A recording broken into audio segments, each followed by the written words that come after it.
इस पुरफतन दौर में ज़ीज़ की जस्तजू में वबा और कहत के खौफ में मुब्तला सियासी, माशी और समाजी मसाइल में घिरे हुए पाकिस्तानी और मगरिब व मशरिक़ के तहज़ीबी टकराव के दरमियान ये परेशान हाल मुमलिकत खुदादार अनगिनत वसाइल के बावजूद मसाइल में घिरी हुई।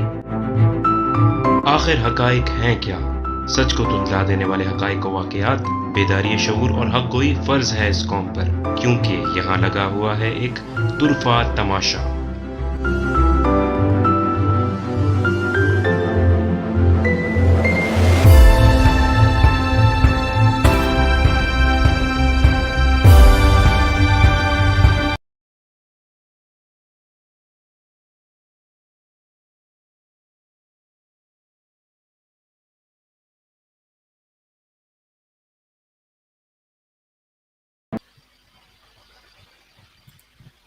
बिस्मिल्लाहिर्रहमानिर्रहीम, अस्सलाम वालेकुम। मेरा नाम है अहमद जलील और आप देख रहे हैं तुरफ़ा तमाशा।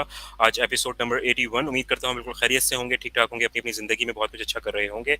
प्रोग्राम में आगे बढ़ने से पहले मैं वेलकम करना चाहूँगा हमारे शो के एनालिस्ट, हमारे दोस्त सैयद सलमान शाह को। अस्सलाम वालेकुम सलमान भाई, वेलकम टू द शो। वालेकुम अस्सलाम अहमद, बहुत बहुत शुक्रिया।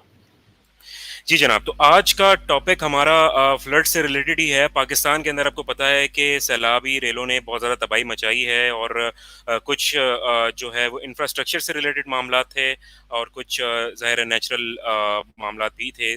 तो हमने देखा कि लास्ट प्रोग्राम में भी हमने आपको बताया कि कितनी ज़्यादा तबाही हुई है और कहाँ कहाँ लोगों को परेशानी है, और कोशिश हमने की और ये जानने की भी कोशिश की कि इसकी बेसिकली बुनियादी वजूहात हैं क्या और इसको हम ओवरकम कैसे कर सकते हैं। क्या ये अचानक से ये चीज़ हो गई है या फिर साल साल के पनपते हुए जो मामलात है जिनके ऊपर हमने कभी भी तौफीक नहीं की कि हम उसके ऊपर नज़रसानी कर सकें या उसके ऊपर हम किसी किस्म की उसको इम्पोर्टेंस दे सकें। और ये तमाम तर चीज़ें जो है वो साल साल के जो मामला थे उसके बाद हमने देखा कि कितनी हमारे पाकिस्तान में तबाही हुई है। तो आज हम एक ओवरऑल जायज़ा लेने की कोशिश करेंगे कि एग्जैक्टली इन सैलाबी सूरत हाल में पूरे पाकिस्तान में जो सैलाबी सूरत हाल हुई है इससे कितना नुकसान हुआ है, आने वाले वक्तों में क्या मामलात होंगे। और आज हम दो ख़ास मेहमानों से भी आपकी मुलाकात कराएंगे जो अपने इनसाइट्स देंगे आपको, क्योंकि वो ऑन ग्राउंड मौजूद थे और उन्होंने जो है वो रिलीफ का काम भी किया और उनका आंखों देखा हाल हम सुनेंगे कि क्योंकि ऑन ग्राउंड जो चीज़ें होती हैं जो मीडिया में रिपोर्ट हो रही होती हैं उससे कदरे मुख्तलिफ होती हैं। तो उन्होंने जो चीज़ एक्सपीरियंस की बिल्कुल फ़र्स्ट हैंड एक्सपीरियंस हम आपको दिखाएंगे भी, उनकी जो उन्होंने वहाँ पे चीज़ें फ़ेस की हैं और जो वो समझते हैं उनके जो खदशात हैं उसके मुतालिक भी बताएंगे। और हम आज एक और चीज़ पे भी बात करेंगे और वो ये कि एक ऐसा ट्रेंड चलाया जा रहा है जिसके अंदर शायद आपस में एक डिवाइड करने की कोशिश की जा रही है कि भाई कराची से लोग जो है बहुत ज़्यादा डोनेशन इकट्ठा कर रहे हैं और रवाना कर रहे हैं और वो नहीं करना चाहिए क्योंकि कराची का कोई पुरसाने हाल नहीं है, कराची के खुद के अपने मसले हैं, तो कराची वाले क्यों दूसरों की मदद कर रहे हैं। तो ये एक बहुत ज़्यादा नेगेटिव एक अंसर पाया जा रहा है। तो आज इसके ऊपर भी हम बात करेंगे। तो सलमान भाई, मुख्तसरन स्टार्ट में आपसे मैं जानना चाहूँगा कि पूरी फ्लड की सूरत हाल जो है वो आपने रीड भी की है, आप अपने एनालिसिस के मुताबिक बताइएगा कि ये कितना ज़्यादा वर्स्ट है, क्या ये इतना वर्स्ट है जितना हम सोच रहे हैं या उससे कहीं ज़्यादा है। अगर हम किसी एक पैमाने में रख के इसको सोचें और देखें तो ये कितना बड़ा सैलाब होगा और इससे कितने लोग मुतासिर होंगे, थोड़ा सा इस बारे में हमें बताइएगा। जी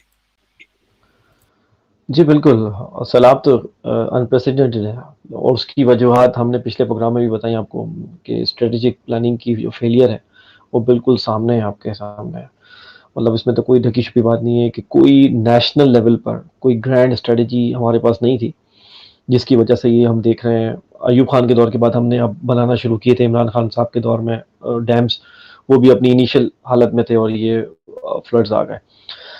क्लाइमेट चेंज, इसके अलावा इंडिया किस तरीके से पानी छोड़ता है आपके पास, आप अभी जा रही है, ये सारी चीज़ें हमें कंसीडर करनी पड़ेंगी। हमें उस कन्वेंशनल सोच से हमें बाहर निकलना होगा जो हम सिर्फ ये सोचते आए थे कि बस जी अगर आ गई है फ्लड तो ये इस दफ़ा फ्लड आ गया है। हमें इससे ऊपर होकर सोचना पड़ेगा। अभी जारियत आपके खिलाफ हो सकती है। इंडिया हमेशा आपके साथ क्रिटिकल टाइम पे पानी छोड़ देता है। डैम्स आपने नहीं बनाए, अंदरूनी और बैरूनी आपको जो है वो प्लानिंग के इश्यूज आए हैं। फॉरेन पॉलिसी आपकी कभी भी अपने इंटरेस्ट को प्रोटेक्शन नहीं देती। फॉरेन पॉलिसी अगर आप अच्छी चलाने की कोशिश भी करते हैं तो वो ज़्यादातर जो है वो पॉलिटिक्स के गिर्द घूमती रहती है और उसको जियो पॉलिटिक्स और जियो इकोनॉमिक्स के गिर्द, जैसे हमने बहुत प्रोग्राम किए हैं तवातुर से और हमने बताया है कि भाई ये किस तरीके से होगा। तो बहरहाल ये वो मामलात हैं जिस पे हमें ज़ोर देना था, जो ये स्ट्रेटेजिक प्लानिंग की जो है वो हमने कमी की, हमने पिछली दफ़ा भी बात करी, कोई स्ट्रेटेजिक प्लानिंग हमारे नहीं है और नेशनल ग्रैंड स्ट्रेटेजिक प्लान नहीं है हमारे पास, जो इंटीग्रेट करे, पूरी जो रियासत के जो इंटरेस्ट है उसको सिक्योर करे और उनमें ये सब कुछ आता है और आपको पता है कि हमने फूड सिक्योरिटी पे प्रोग्राम किया। अब इसका जो बिल्कुल इमीडिएट जो आप रिपरकशन देखेंगे इस फ्लडिंग सिचुएशन का, कि आपकी पूरी जो सप्लाई चेन है, फूड सप्लाई चेन है, वो बिल्कुल बुरी तरीके से मुतासिर हो चुकी है। आपने इसकी क्या प्लानिंग की है? अगले 3 महीने, 6 महीने, 9 महीने, 1 साल के लिए किस तरीके से अदरवाइज़ जो प्राइसेज़ हैं फूड की, वो शूट अप कर जाएँगी और वो इस लेवल तक, क्योंकि आपने देखा सब फ्लडेड हो गया एरिया।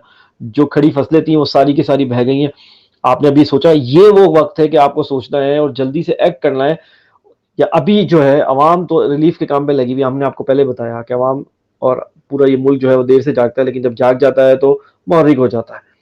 मुतहर्रिक हो गया है, रिमोट एरियाज़ तक पहुँच चुके हैं, अवाम भी पहुँच चुकी है, लेकिन अभी भी मैं आपको हमने पिछले प्रोग्राम में बोला कि आप निकालें कि वो एमपीए और एमएनएज़ और वो जो सारे रिप्रेजेंटेटिव थे, उन्होंने कितनी डोनेशन दी है, वो कहाँ तक पहुँचे हैं, वो अवाम के साथ कहाँ तक खड़े हुए हैं, वो अभी तक एक सवालिया निशान है।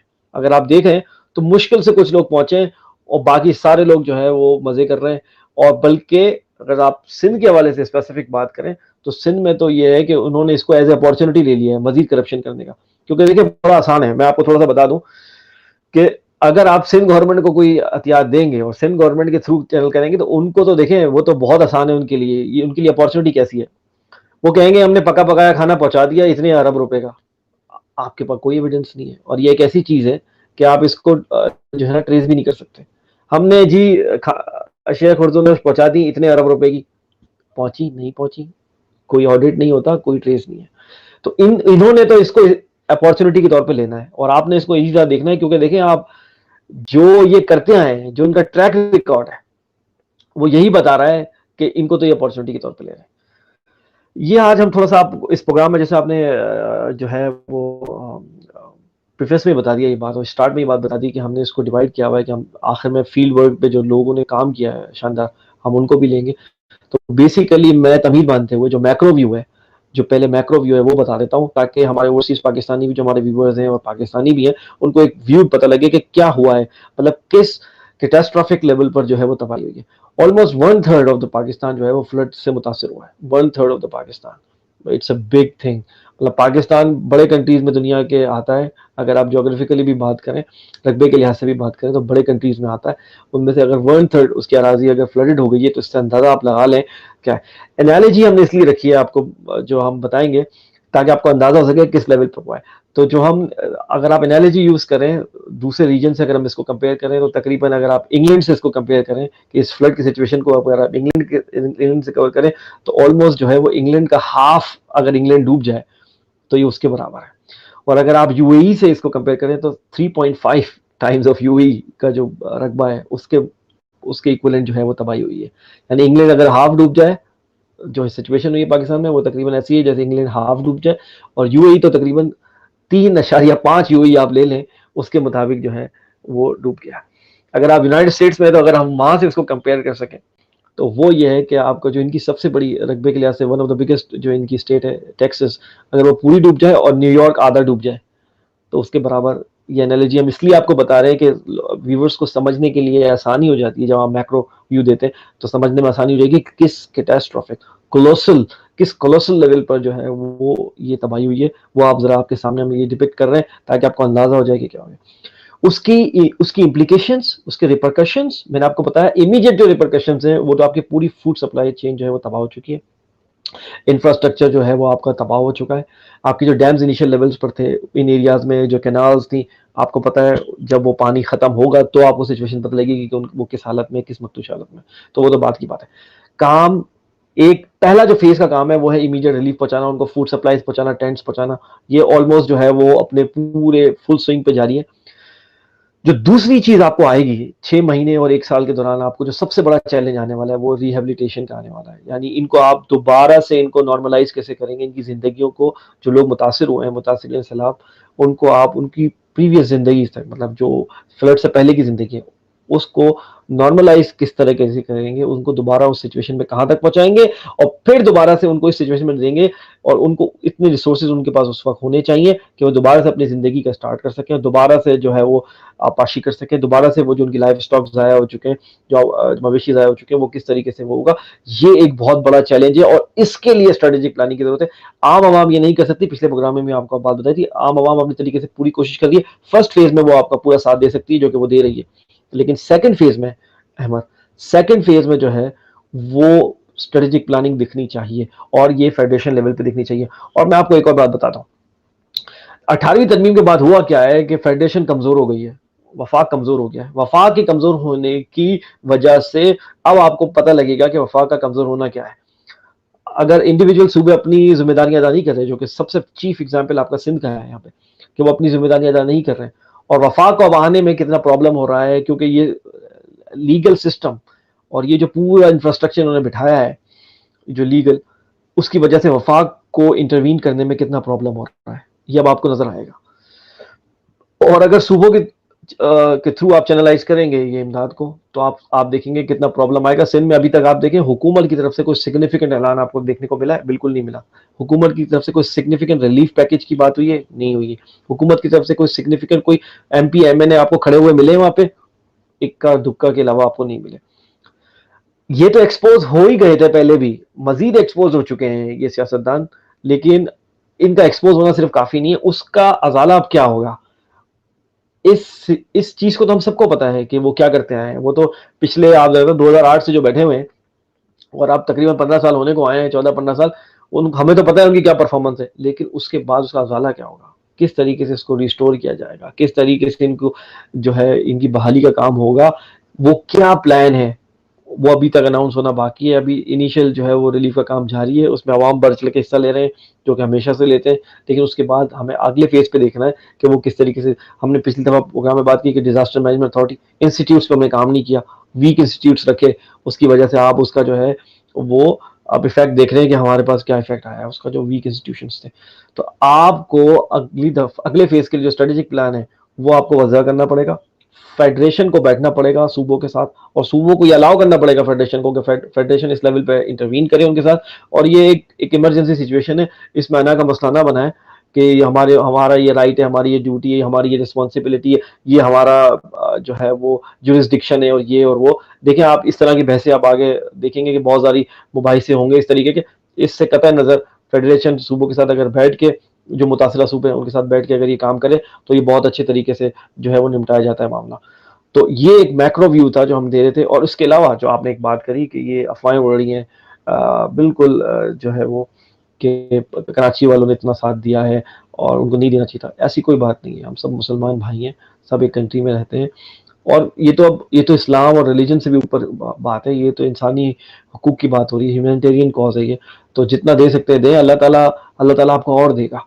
तो ये जो अफवाहें उड़ा रहे हैं और आपस में डिवाइड खलीज पैदा करने की कोशिश कर रहे हैं, ये बिल्कुल भी कामयाब नहीं होंगे।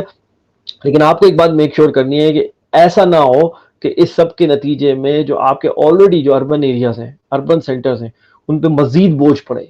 उन पे मजीद जब बोझ पड़ेगा तो और जो है वो सिचुएशन वर्स हो जाएगी। तो बेहतर ये है कि आप फ्लड जहाँ आए हैं उनके करीब जो एरियाज हैं वहीं पर ही आप इनको जो है फिलहाल अभी वहाँ पर उनको प्रोवाइड करें, उनकी बेसिक नेसेसिटीज वहीं पर ही, खाना टेंट वहीं प्रोवाइड करें, और कोशिश करें कि जल्द से जल्द उनके जैसे ही जो पानी जैसे उतरता जाएगा और निकलता जाएगा और वो जगह दोबारा से रहने के काबिल होती चली जाएगी, दोबारा से उनको रिहेबिलिटेशन का वहीं पर ही करें।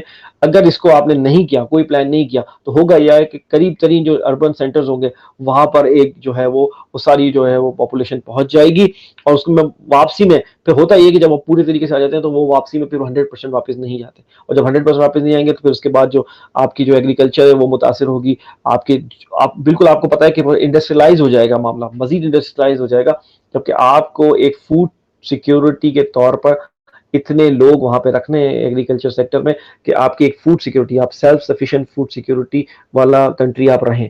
अगर आप यहाँ पे आएंगे तो इसकी रिपरकशंस ये होंगे कि आप मजीद इंडस्ट्रियलाइज होते चले जाएंगे, जो कि अगर आप देखें उसका एक बैलेंस है वो बरकरार रहना चाहिए। तो ये अब आप हुकूमत का चैलेंज है कि सारे लोग जो है वो अर्बन सेक्टर्स की तरफ ना चले जाएं, और अगर वो चले गए तो 100% वापस नहीं जा सकेंगे, आपको पता है ये बात। तो वो जब तक रहें अर्बन सेंटर्स में, अगर वो मजबूरी में अर्बन सेंटर्स तक आ भी जाते हैं, वो अर्बन सेंटर्स तक दोबारा वापस आ भी जाते हैं, तो वो जो है उनकी दोबारा उनको जाने का कोई प्रोग्राम हो, उनको रोजगार बहाल करने का क्या तरीका होगा। कोशिश ये करें कि जो फ्लडेड एरियाज हैं उनके करीब ही उनको जो है वो वहां पर अभी रखा जाए, उनको सारी चीजें प्रोवाइड की जाए, और जैसे ही पानी उतरता है, ये फ्लड की सिचुएशन जो है वो खत्म होती है, वहीं उनको रिहेबिलिटेट किया जाए। ऐसा ना हो कि ये फ्लडेड एरिया से लोग जो है वो अपने करीब तरीन अर्बन सेंटर्स की तरफ आ जाएं और फिर वो वापस ना जा सकें। उससे होगा क्या कि वो जो अर्बन सेंटर को मजीद प्रेशर पड़ जाएगा। वैसे ही हमारी जो अर्बन सेंटर्स की जो जी, हालत है वो अच्छी नहीं है, और कराची की अगर आप बात करें स्पेसिफिकली, तो वो तो वैसे ही वर्स्ट लिविंग सिटीज में आ रहा है, टॉप 5 में। तो आप अंदाजा लगा लें कि मजीद वर्स्ट सिचुएशन हो जाएगी। तो बेहतर है कि वहीं उनको रिहेबिलिटेट किया जाए। अदरवाइज अगर इतना एरिया जो 1/3 हम एरिया बता रहे हैं और तकरीबन 3.5 करोड़ के करीब लोग मुतासर हुए हैं, अगर ये अर्बन सेंटर्स का रुख कर लेते हैं, तो आपकी जो बैलेंस है एग्रीगेरियन, जो आपकी जो इकोनॉमी है और जो इंडस्ट्रियलाइज इकोनॉमी है, इसमें ये बैलेंस रहना चाहिए। वरना वो वहां पे आ जाएंगे और फिर आपके आपाशी का मामला कौन देखेगा, और आपको फिर फूड सिक्योरिटी जो है, आपको फूड में सेल्फ सफिशिएंट रहना है। आप चैलेंजेस देखिए आपके ऊपर क्या है। आपको फूड सफिशिएंट कंट्री रहना है, आपको डिपेंड नहीं करना फूड के मामले पे किसी कंट्री में। तो इसके लिए ये बड़ा क्रिटिकल मूवमेंट है, यहाँ आपको लाइन खींचनी है कि आपने वहीं उनको रिहेबिलिटेट करना है। अदरवाइज अगर वो अर्बन सेंटर्स तक आ गए, तो ये बात तो पक्की है कि वो 100% अगर वहां 5-6 महीने साल रहे, तो वो 100% पॉपुलेशन वापस नहीं जाएगी अपने इलाकों तक। बिल्कुल और ऐसा जब वो ही नहीं और जाएगी, ये हम देखते तो भी रहे हैं हिस्ट्री के अंदर भी। जी, और वो नहीं जाएगी तो होगा ये अहमर कि आपका जो बैलेंस है, जो आपकी एग्रीकल्चर इकोनॉमी है और आपकी जो इंडस्ट्रियलाइज इकोनॉमी है, उसका बैलेंस खराब हो जाएगा और आप फूड सफिशिएंट कंट्री शायद ना रहें। और आपको जो चैलेंजेस आ रहे हैं आगे, आपको लाजिम है, आपके लिए ऊपर लाजिम है कि आपको फूड सफिशिएंट कंट्री रहना है, आपको खुद कफील होना है फूड के मामले में, आपको ग़िज़ा के मामले में फूड सफिशिएंट लाजमी होना है, क्योंकि जो आगे चैलेंजेस आ रहे हैं। तो ये क्रिटिकल मोमेंट है, यहाँ पर स्ट्रेटेजिक थिंकिंग और स्ट्रेटेजिक डिसीजन मेकिंग की जरूरत है। अब देखते हैं 28 तरमीम के बाद इन्होंने देखे ना फेडरेशन को कमजोर कर दिया, वफाक को। अब उसके देखें इफेक्ट आ रहे हैं। अब आप रिलीफ का काम जब करने चाहते हैं तो सूबे बोलते हैं ये हमारा राइट है, ये हमारा। देखिए ये तो सिर्फ ये जो पॉलिटिशियंस है, ये तो सिर्फ अपने राइट की बात करते हैं। इनको ये नहीं पता कि इसकी रिस्पॉन्सिबिलिटी और ड्यूटी भी कुछ चीज होती है। सिर्फ राइट्स नहीं होते, ड्यूटीज और रिस्पॉन्सिबिलिटीज भी होती हैं। तो ये कहीं नजर नहीं आ रहे इस पूरे क्राइसिस में। पहले बताएं कि इनकी लिस्ट शाया करें कि इंडिविजुअली इन्होंने कितने दिए हैं। दूसरे के पास से जमा करके खर्च करना तो बड़ा आसान काम है, ये तो सारे आपके फलाही इदारे भी कर रहे हैं। ये बताइए कि ये जो बड़े बड़ी मछलियां हैं जो कि टैक्स भी नहीं देते, और एग्रीकल्चर सेक्टर में अपने आप को बता देते हैं, एग्रीकल्चर सेक्टर पाकिस्तान में टैक्स फ्री है, ठीक है, टैक्स फ्री है। तो ये जी, तो कोई टैक्स ही नहीं देते, और यही डिसीजन मेकर हैं आपके, ना ये अपने ऊपर कभी टैक्स लगने देंगे। तो ये बताएं कि आपने रिलीफ कितना दिया है। फलाही इदारे जो काम कर रहे हैं, अगर आपने वही करना है कि कहीं से जमा करके देने हैं, तो वो तो फलाही इदारे बहुत अच्छी तरीके से ट्रांसपेरेंटली कर रहे हैं काम, और बहुत इंडिविजुअल लेवल पे लोग कर रहे हैं। जो अगला सेगमेंट में, हमारे जो प्रोग्राम के सेगमेंट में अगले जो 2 इंडिविजुअल्स हैं आज जो हमने जिनको मदऊ किया है, वो आपको बताएंगे कि वो बेहतरीन काम कर रहे हैं, ट्रांसपेरेंट काम कर रहे हैं इंडिविजुअल लेवल पे। मसला ये है कि आप अपने लेवल पे जो इतनी इन्फ्लुएंस रखते हैं, इतना गवर्नमेंट की पावर रखते हैं, आपने क्या किया? आपको तो कहीं नजर नहीं आई पूरे फ्लड के दौरान। मुझे तो इक्का दुक्का के अलावा कोई बंदा नजर नहीं आ रहा ग्राउंड पे जो फलाई जो है ये इंस्टीट्यूट्स हैं, ये खड़े होते हैं। या आज इमरान खान साहब जो है देखे गए हैं सखर में, इमरान खान साहब का सखर में गए हैं, उन्होंने सारा सब कुछ एक्शन लिया है और अपने सबको मुहर्रिक किया, जैसे वो बता रहे हैं। उनके साथ साथ में और भी चैलेंजेस लगे हैं, आपको पता है, उनके लिए मसाइल बढ़ते चले आ रहे हैं। आज हम प्रोग्राम सियासी नहीं करना चाह रहे, लेकिन आज हम फोकस करना चाह रहे हैं फ्लड पे। तो बेसिकली मैंने आपको इम्प्लीकेशंस बता दी। अर्बन एरियाज में अगर जो है आ गए ये फ्लडेड एरियाज के लोग, तो पूरा शिफ्ट हो जाएगा। आपकी जो इकोनॉमी का बैलेंस है, ये एग्रीकल्चर इकोनॉमी है और इंडस्ट्रियल इकोनॉमी है, इसका बैलेंस तबाह हो जाएगा। आपके अर्बन सेंटर में मजीद प्रेशर पड़ेगा। वैसे ही अगर कराची की आप स्पेसिफिक बात करें, वैसे ही जो है वो वर्स्ट लिविंग सिटी है। मजीद इससे ज्यादा और क्या होने वाला है भाई। तो बिल्कुल। वहीं उनको अपने फ्लडेड एरियाज के करीब एरियाज में ही आप उनको रखें, पूरी चीजें उनको प्रोवाइड करें, हुँ, नेसेसिटीज प्रोवाइड करें, और जल्द से जल्द कोशिश करें। इसी केस में आप जल्द से जल्द कोशिश कर सकेंगे उनको दोबारा रिहेबिलिटेशन करके, उनको बहाली का काम करके, उनको वहीं पर ही वो मीन्स दिए जाए कि वो दोबारा से वहीं से स्टार्ट करें। अदरवाइज आप फूड, ये जो खुद कफील ग़िज़ा के मामले में आप नहीं रह सकेंगे, क्योंकि जब एक दफा आ जाते हैं लोग, तो फिर दोबारा जाना बहुत मुश्किल होता है। 100% लोग नहीं जाते, ये हिस्ट्री है, कभी भी 100% लोग वापस नहीं जाते। तो ये तनासुब खराब हो जाएगा। आपको वहीं उनको बहाल करना है, वहीं उनको नेसेसिटीज प्रोवाइड करनी है, और जल्द से जल्द कोशिश करना है कि फ्लड एरियाज में से पानी किस तरीके से निकल सकता है उस तरीके निकालना है।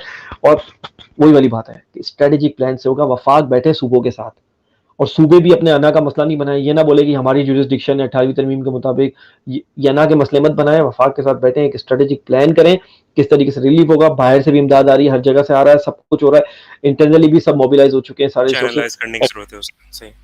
बेहतरीन तरीके से चैनलाइज करने की जरूरत है। और हमने आपको बताया कि जिस सेंट्रलाइज तरीके से, जिस तरीके से आप ये बहाली का काम और रिहेबिलिटेशन का काम कर सकते हैं, वो डिसेंट्रलाइज तरीके से नहीं कर सकते। पिछले प्रोग्राम में भी हमने आपको हिंट दी थी, और पूरे हफ्ते के दौरान हमने इसके एविडेंसेस रिसीव किए हैं लोगों से, और लोगों ने बताया है कि हम कोशिश कर रहे हैं, लेकिन चूंकि डिसेंट्रलाइज सिचुएशन है, किसी को नहीं पता जिसका जहाँ मिजाज जा रहा है वो ट्रक लेके वहां पहुंच रहा है और वहां पे मदद कर रहा है। लेकिन अगर ये सेंट्रलाइज तरीके से होता और पता होता कि कहाँ पे करना है और कहाँ पे क्या देना है और कहाँ पे क्यों करना है, तो ये बहुत अच्छी तरीके से मैनेज होता। आई थिंक रिहेबिलिटेशन वाले फेज में ये जरूर आपको करना पड़ेगा, उसमें वफाक सूबों के साथ बैठेगा, और तब जाके ये जो है ना अहमद मामला आगे तक जाएगा इंशाल्लाह। इंशाल्लाह, जी बहुत शुक्रिया सलमान भाई, आपने काफ़ी खूबसूरती से तमाम तर चीज़ों को बताया और आपने बताया कि कितना बड़ा लेवल जो है वो पाकिस्तान का कितने बड़े हिस्से के ऊपर जो है मामला ख़राब हुए हैं और क्या करने की ज़रूरत है। ऑब्वियसली इसके ऊपर जब तक हम सेंट्रलाइज तरीके से काम नहीं करेंगे मामला ख़राब होते चले जाएंगे और अच्छी तरीके से मैनेज हम नहीं कर सकते हैं। तो ये तो जनाब वो बातें थी जो कि हमने अपना तज्ज़िया दिया और उसका सोल्यूशन दिया, लेकिन ऑन ग्राउंड क्या मामला थे इस हवाले से आज हमने तो स्पेशल गेस्ट को इन्वाइट किया है।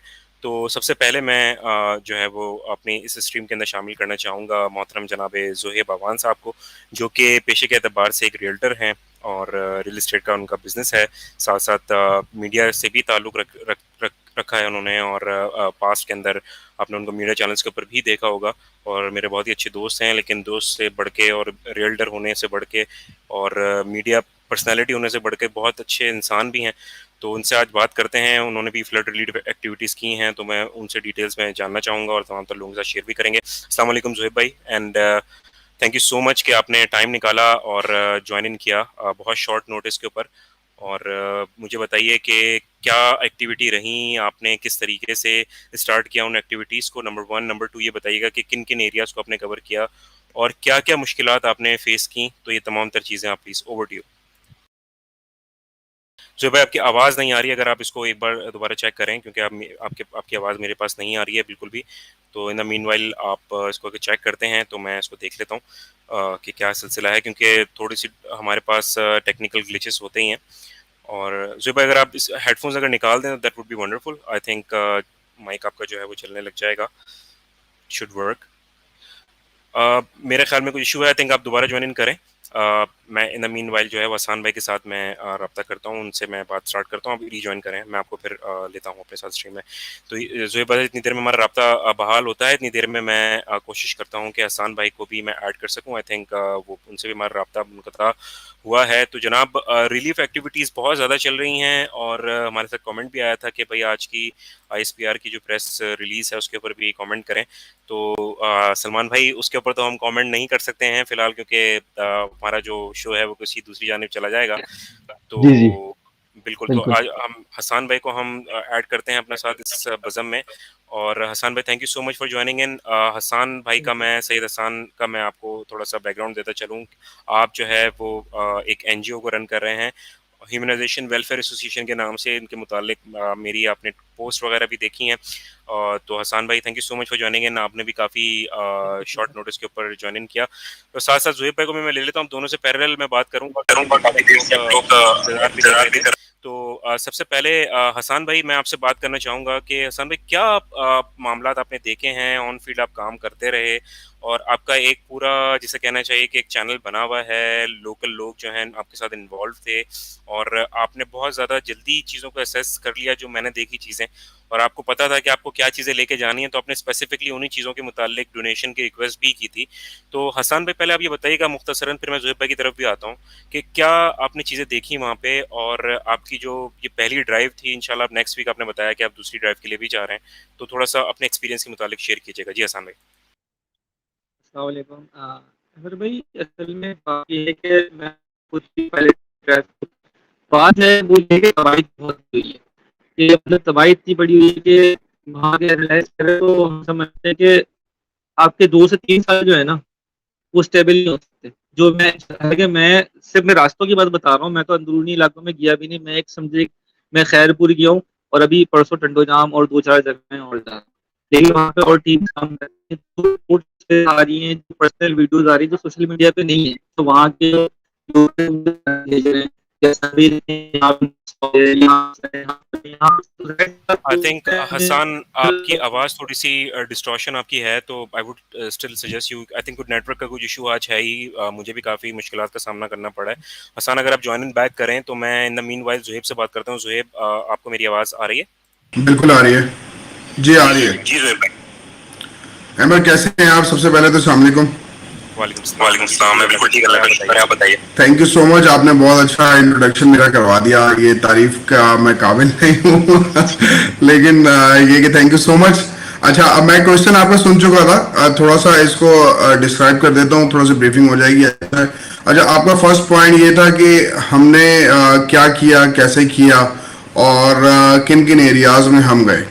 अच्छा, हुआ कुछ ऐसा कि बेसिकली आपको पता है कि मेरा एक रियल एस्टेट शोबे से ताल्लुक है और ग्रुप ऑफ फ्रेंड्स बेसिकली हम थे जो 5-6 लोग थे। तो क्योंकि फ्लड की सिचुएशन इतनी खतरनाक हो रही थी डे बाय डे, और स्पेशली जब बलूचिस्तान से और उसके बाद केपीके में आया तो अंदाजा ये हुआ कि यार जो फ्लड की सिचुएशन है वो ऑल ओवर पाकिस्तान को इस वक्त घेरे में ले चुकी है, जिसकी वजह से काफ़ी फैमिलीज स्टक हैं, चाहे वो टूरिस्ट हों, चाहे वो उस इलाके के रिहायशी हों, चाहे आने जाने वाले लोग हों जो मुतासिर हो रहे थे। तो हम जब 5-6 लोगों ने ये चीज़ डिसाइड की कि यार हमें इसको एक कैंपेन को रन करना चाहिए, क्योंकि जाहिर सी बात है मैं किसी ऑर्गेनाइजेशन से हूँ नहीं, ठीक है। और बस ये बैठे बैठे एकदम डिसाइड हुआ, हम लोगों ने जो है एक फ्लड कैंपेन को हमने सोशल मीडिया पे थोड़ा सा रन किया, चाहे वो व्हाट्सएप हो चाहे वो फेसबुक हो। तो उससे कुछ लोग हमारे साथ कनेक्ट होना शुरू हो गए फॉर द डोनेशंस।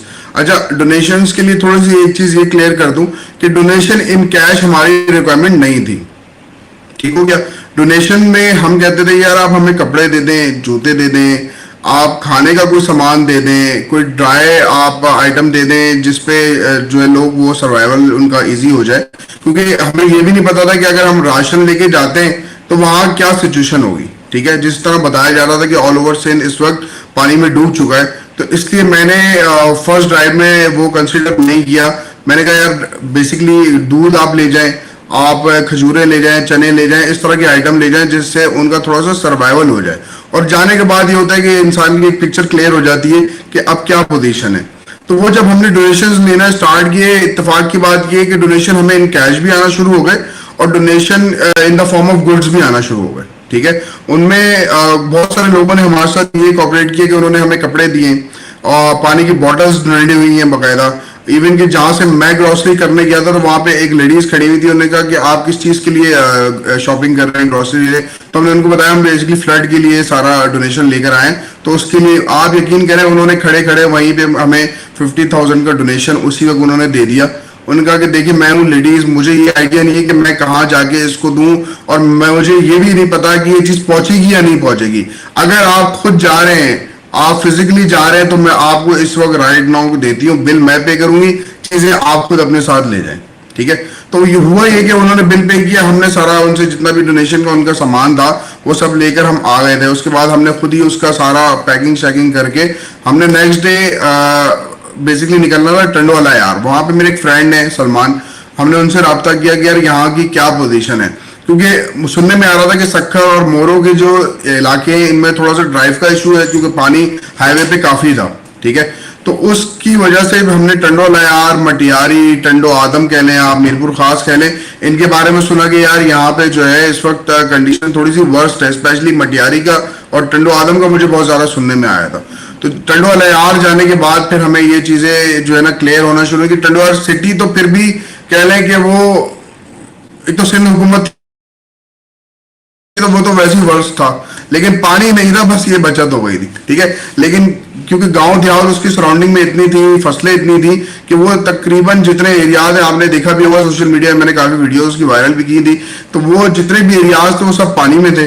जो लोग गरीब थे वो बेचारे मतलब वो अपनी जिन इलाकों में वो रहते थे वो इलाके छोड़ के वो बिल्कुल मेन रोड पे वो बेसिकली बैठे हुए थे, जहां पर उन्होंने झुग्गियां लगाई हुई थी, तरपाल लगाए हुए थे, टेंट लगाए हुए थे। तो उस से हमें हुआ ये कि जब बेसिकली मेरा फ्रेंड है सलमान, उसने हमें गाइड किया कि यार जाना किस पॉइंट पे है, एक्चुअल इस डोनेशन का हकदार कौन है, क्योंकि उनमें बहुत सारे लोग ऐसे भी थे जो हकदार नहीं थे, वो आ जाते थे सामने कि यार आप हमें भी दे दो, तो वो उससे आपके एक मुकामी बंदे होने से ना ये आपको हेल्प मिल जाती है कि उसको वहां का इन एंड आउट पता होता है कि वहां पे क्या पोजीशन है। तो जिस जिस रास्ते पे वो हमें बताता रहा, हम उन इलाकों में गए, उन विलेजेस में गए, वहां पे हमने उसको डोनेट करना शुरू किया। आप यकीन करें अमर कि जितना डोनेशन था वो तो खैर मैं कहता हूँ वो 1% भी नहीं था जो हम लेके गए थे।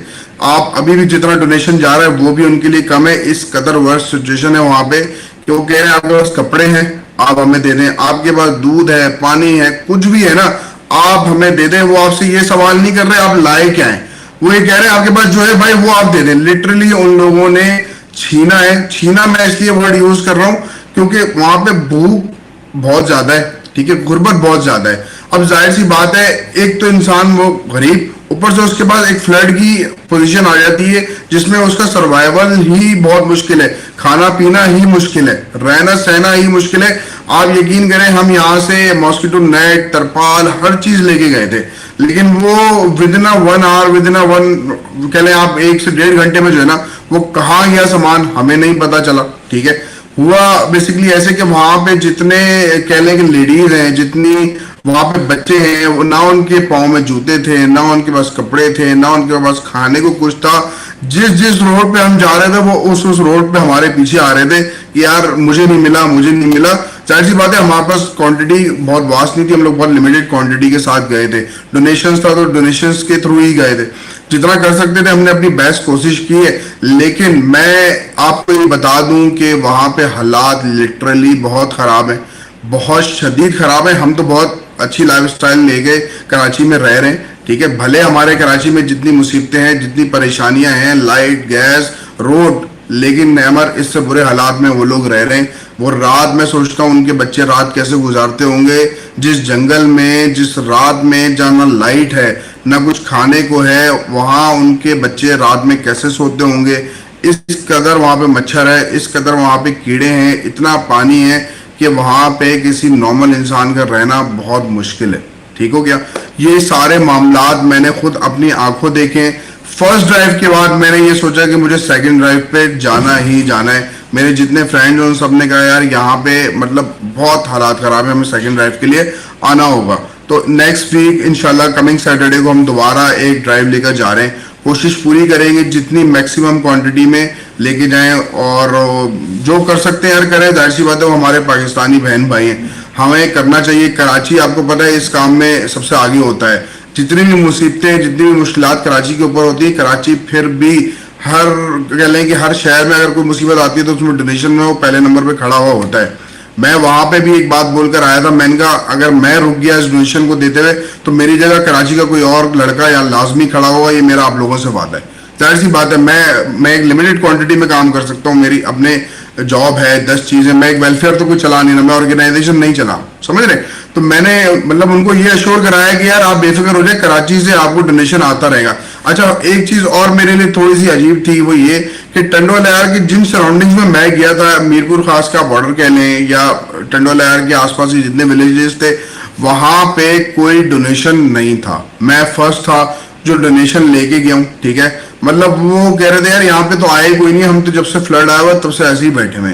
बस वो मुकामी कभी कभार ऐसा करते थे कि वो देगे बना देते थे चावलों की, वो उनको भिजवा देते थे, अदरवाइज उनके पास खाने के लिए कुछ नहीं था। और मामलात इस कदर वहां पे खराब मुझे देखने को मिले कि मतलब वो पानी क्या, खाना क्या, आटा क्या, कपड़ा क्या। उन्होंने कहा कि यार आप कुछ भी दे दें, मतलब हमारे मतलब के कपड़े नहीं, हम तब भी पहन लेंगे, हमारी ये कंडीशन है। ना मुझे वहां पे कोई गवर्नमेंट इदारा नजर आया, ना कोई ऑर्गेनाइजेशन नजर आई। लिटरली मुझे कोई मतलब मैं कहता हूँ यार जेडीसी का बहुत बड़ा नाम है, मुझे जेडीसी नहीं नजर आया। मैं जेडीसी के खिलाफ नहीं हूँ, ये बात बड़ी क्लियर बता देता हूँ। बहुत सारे इवन के मुझे अपना कह लें कि मैं जिस ऑर्गेनाइजेशन के साथ काम करता हूँ उन ऑर्गेनाइजेशन का मुझे वहां पे कैंप नजर नहीं आया, ठीक है। ना कोई मेडिकल कैंप था। आप यकीन करें मैं वहां पे मेडिसिन लेके गया हूँ, और मेडिसिन जाहिर सी बात है आपको पता है उन लोगों को ऐसे दे नहीं सकते आप जब तक आप उनको गाइड ना करें कि यार ये मेडिसिन किस चीज की है, समझ रहे। तो उसके लिए एक मेडिकल कैंप लगाया जाता है, जो बंदा पूछता है, आप डॉक्टर पूछता है पेशेंट से कि यार आपको क्या प्रॉब्लम है, तो उस चीज की दवाई दी जाती है। मुझे वो दवाइयां देने के लिए वहां कोई रिलायबल बंदा नहीं मिल रहा था जिसको मैं दवाइयां दे दूं, समझ रहे हैं आप बात को। तो ना कोई वहां पे गवर्नमेंट कैंप कोई इदारा था, ना कोई मेडिकल कैंप था, ना कोई इमदाद करने वाला कोई कैंप था। वो वहाँ पे इवन के 2-3 न्यूज चैनल आए हुए थे, उन्होंने हमसे इंटरव्यू लिया, तो मैंने उनको बताया, मैंने कहा यार ये पोजीशन है, आप क्या कहते हैं? उनका भाई आप फर्स्ट है जो आए हैं, अब जब से हम लोग आए हुए हैं यहाँ पे हमें कोई और डोनेशन करता हुआ नजर नहीं आया।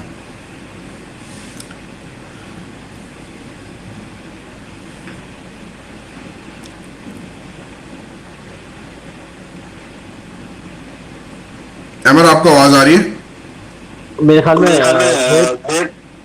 जुहेब अहमद का राब्ता शायद हो गया, कंटिन्यू करें। अच्छा, तो ये सलमान भाई ये हालात है, और आपने जितनी बातें की मैं उनको सुन रहा था और एग्री करता हूँ, क्योंकि अगर वहां से लोग उठ के आपके सिटी में या किसी भी सिटी में जाते हैं, जाहिर सी बात है एक बैलेंस आउट होता है। हमने 2010 में भी देखा था, बहुत सारे लोग आए थे तो आज तक बैठे हुए, ठीक है, लेकिन ये है कि उससे आपका अपने ही मामला, अपने ही सिटी इतना इस वक्त डिस्टर्ब चल रहा है, चाहे वो आपका पानी से रिलेटेड हो, रोड से रिलेटेड हो, इलेक्ट्रिसिटी से रिलेटेड हो, कि आप उनके साथ इस चीज को मैनेज नहीं कर सकते, समझ रहे? तो क्या प्रॉब्लम अभी यहाँ पे आ रही है कि अभी तक स्टिल एक खदशा, एक डर है कि अभी भी मजीद, मैं न्यूज में देख रहा था कोटरी बैराज की जो बता रहे हैं कि सिचुएशन इस वक्त खतरनाक है, वो डे बाय डे उसका पानी का लेवल जो है बढ़ रहा है, उससे आपका हैदराबाद और बदीन भी आपका अफेक्टेड हो सकता है। तो स्टिल अभी भी हमारे सर पे खतरा एक मंडला रहा है फ्लड से रिलेटेड। सितंबर के मंथ में आपकी बारिशों का एक प्रेडिक्शन आई है कि सितंबर के मंथ में भी आपकी बारिशें आ रही हैं। अगर ये बारिशें दोबारा हो जाती हैं तो आप सोच लें कि हाल क्या होने वाला है। सिंध का जितना भी एरियल व्यू अभी तक दिखाया गया है, जो भी मैंने सोशल मीडिया पे देखा है, सिर्फ मैंने उसको पानी में देखा है, मुझे ड्राई एरिया कहीं पे भी नजर नहीं आ रहा है। अब इन हालात में उन लोगों का सर्वाइवल, मैं कहता हूँ अल्लाह ही उनको देख सकता है, कि गवर्नमेंट इदारे तो कोई हेल्प नहीं कर रहे, किसी भी किस्म की कोई इमदाद गवर्नमेंट की तरफ से नहीं है, कोई पूछने वाला नहीं है, कोई मतलब अगर वो गरीब है इसका मतलब ये नहीं है कि आप उनको छोड़ दें, ठीक है, छोड़ा तो आपने कराची वालों को भी है। जी जी, एक पॉइंट बहुत वैलिड रेज किया है, जब तुम गए वहाँ पे और तो तुमने हालत देखी, तो लोग बोल रहे हैं कि कुछ भी दे दें आप। बिल्कुल, इसमें जो मेन फैक्टर है ना, उनकी डेफिनेशन है, वो अब सामने आ रही है खुल के। अगर आप किसी एरिया में जाते हो जो मुतासर हुआ हो, तो फिर वो उस कैटास्ट्रॉफी के हवाले से आपसे इमदाद तलब करेंगे। यहाँ पर मामला ये है कि एक और फैक्टर ऐड होता है इसमें, वो गुर्बत है, क्योंकि ऑलरेडी सफर कर रहे थे।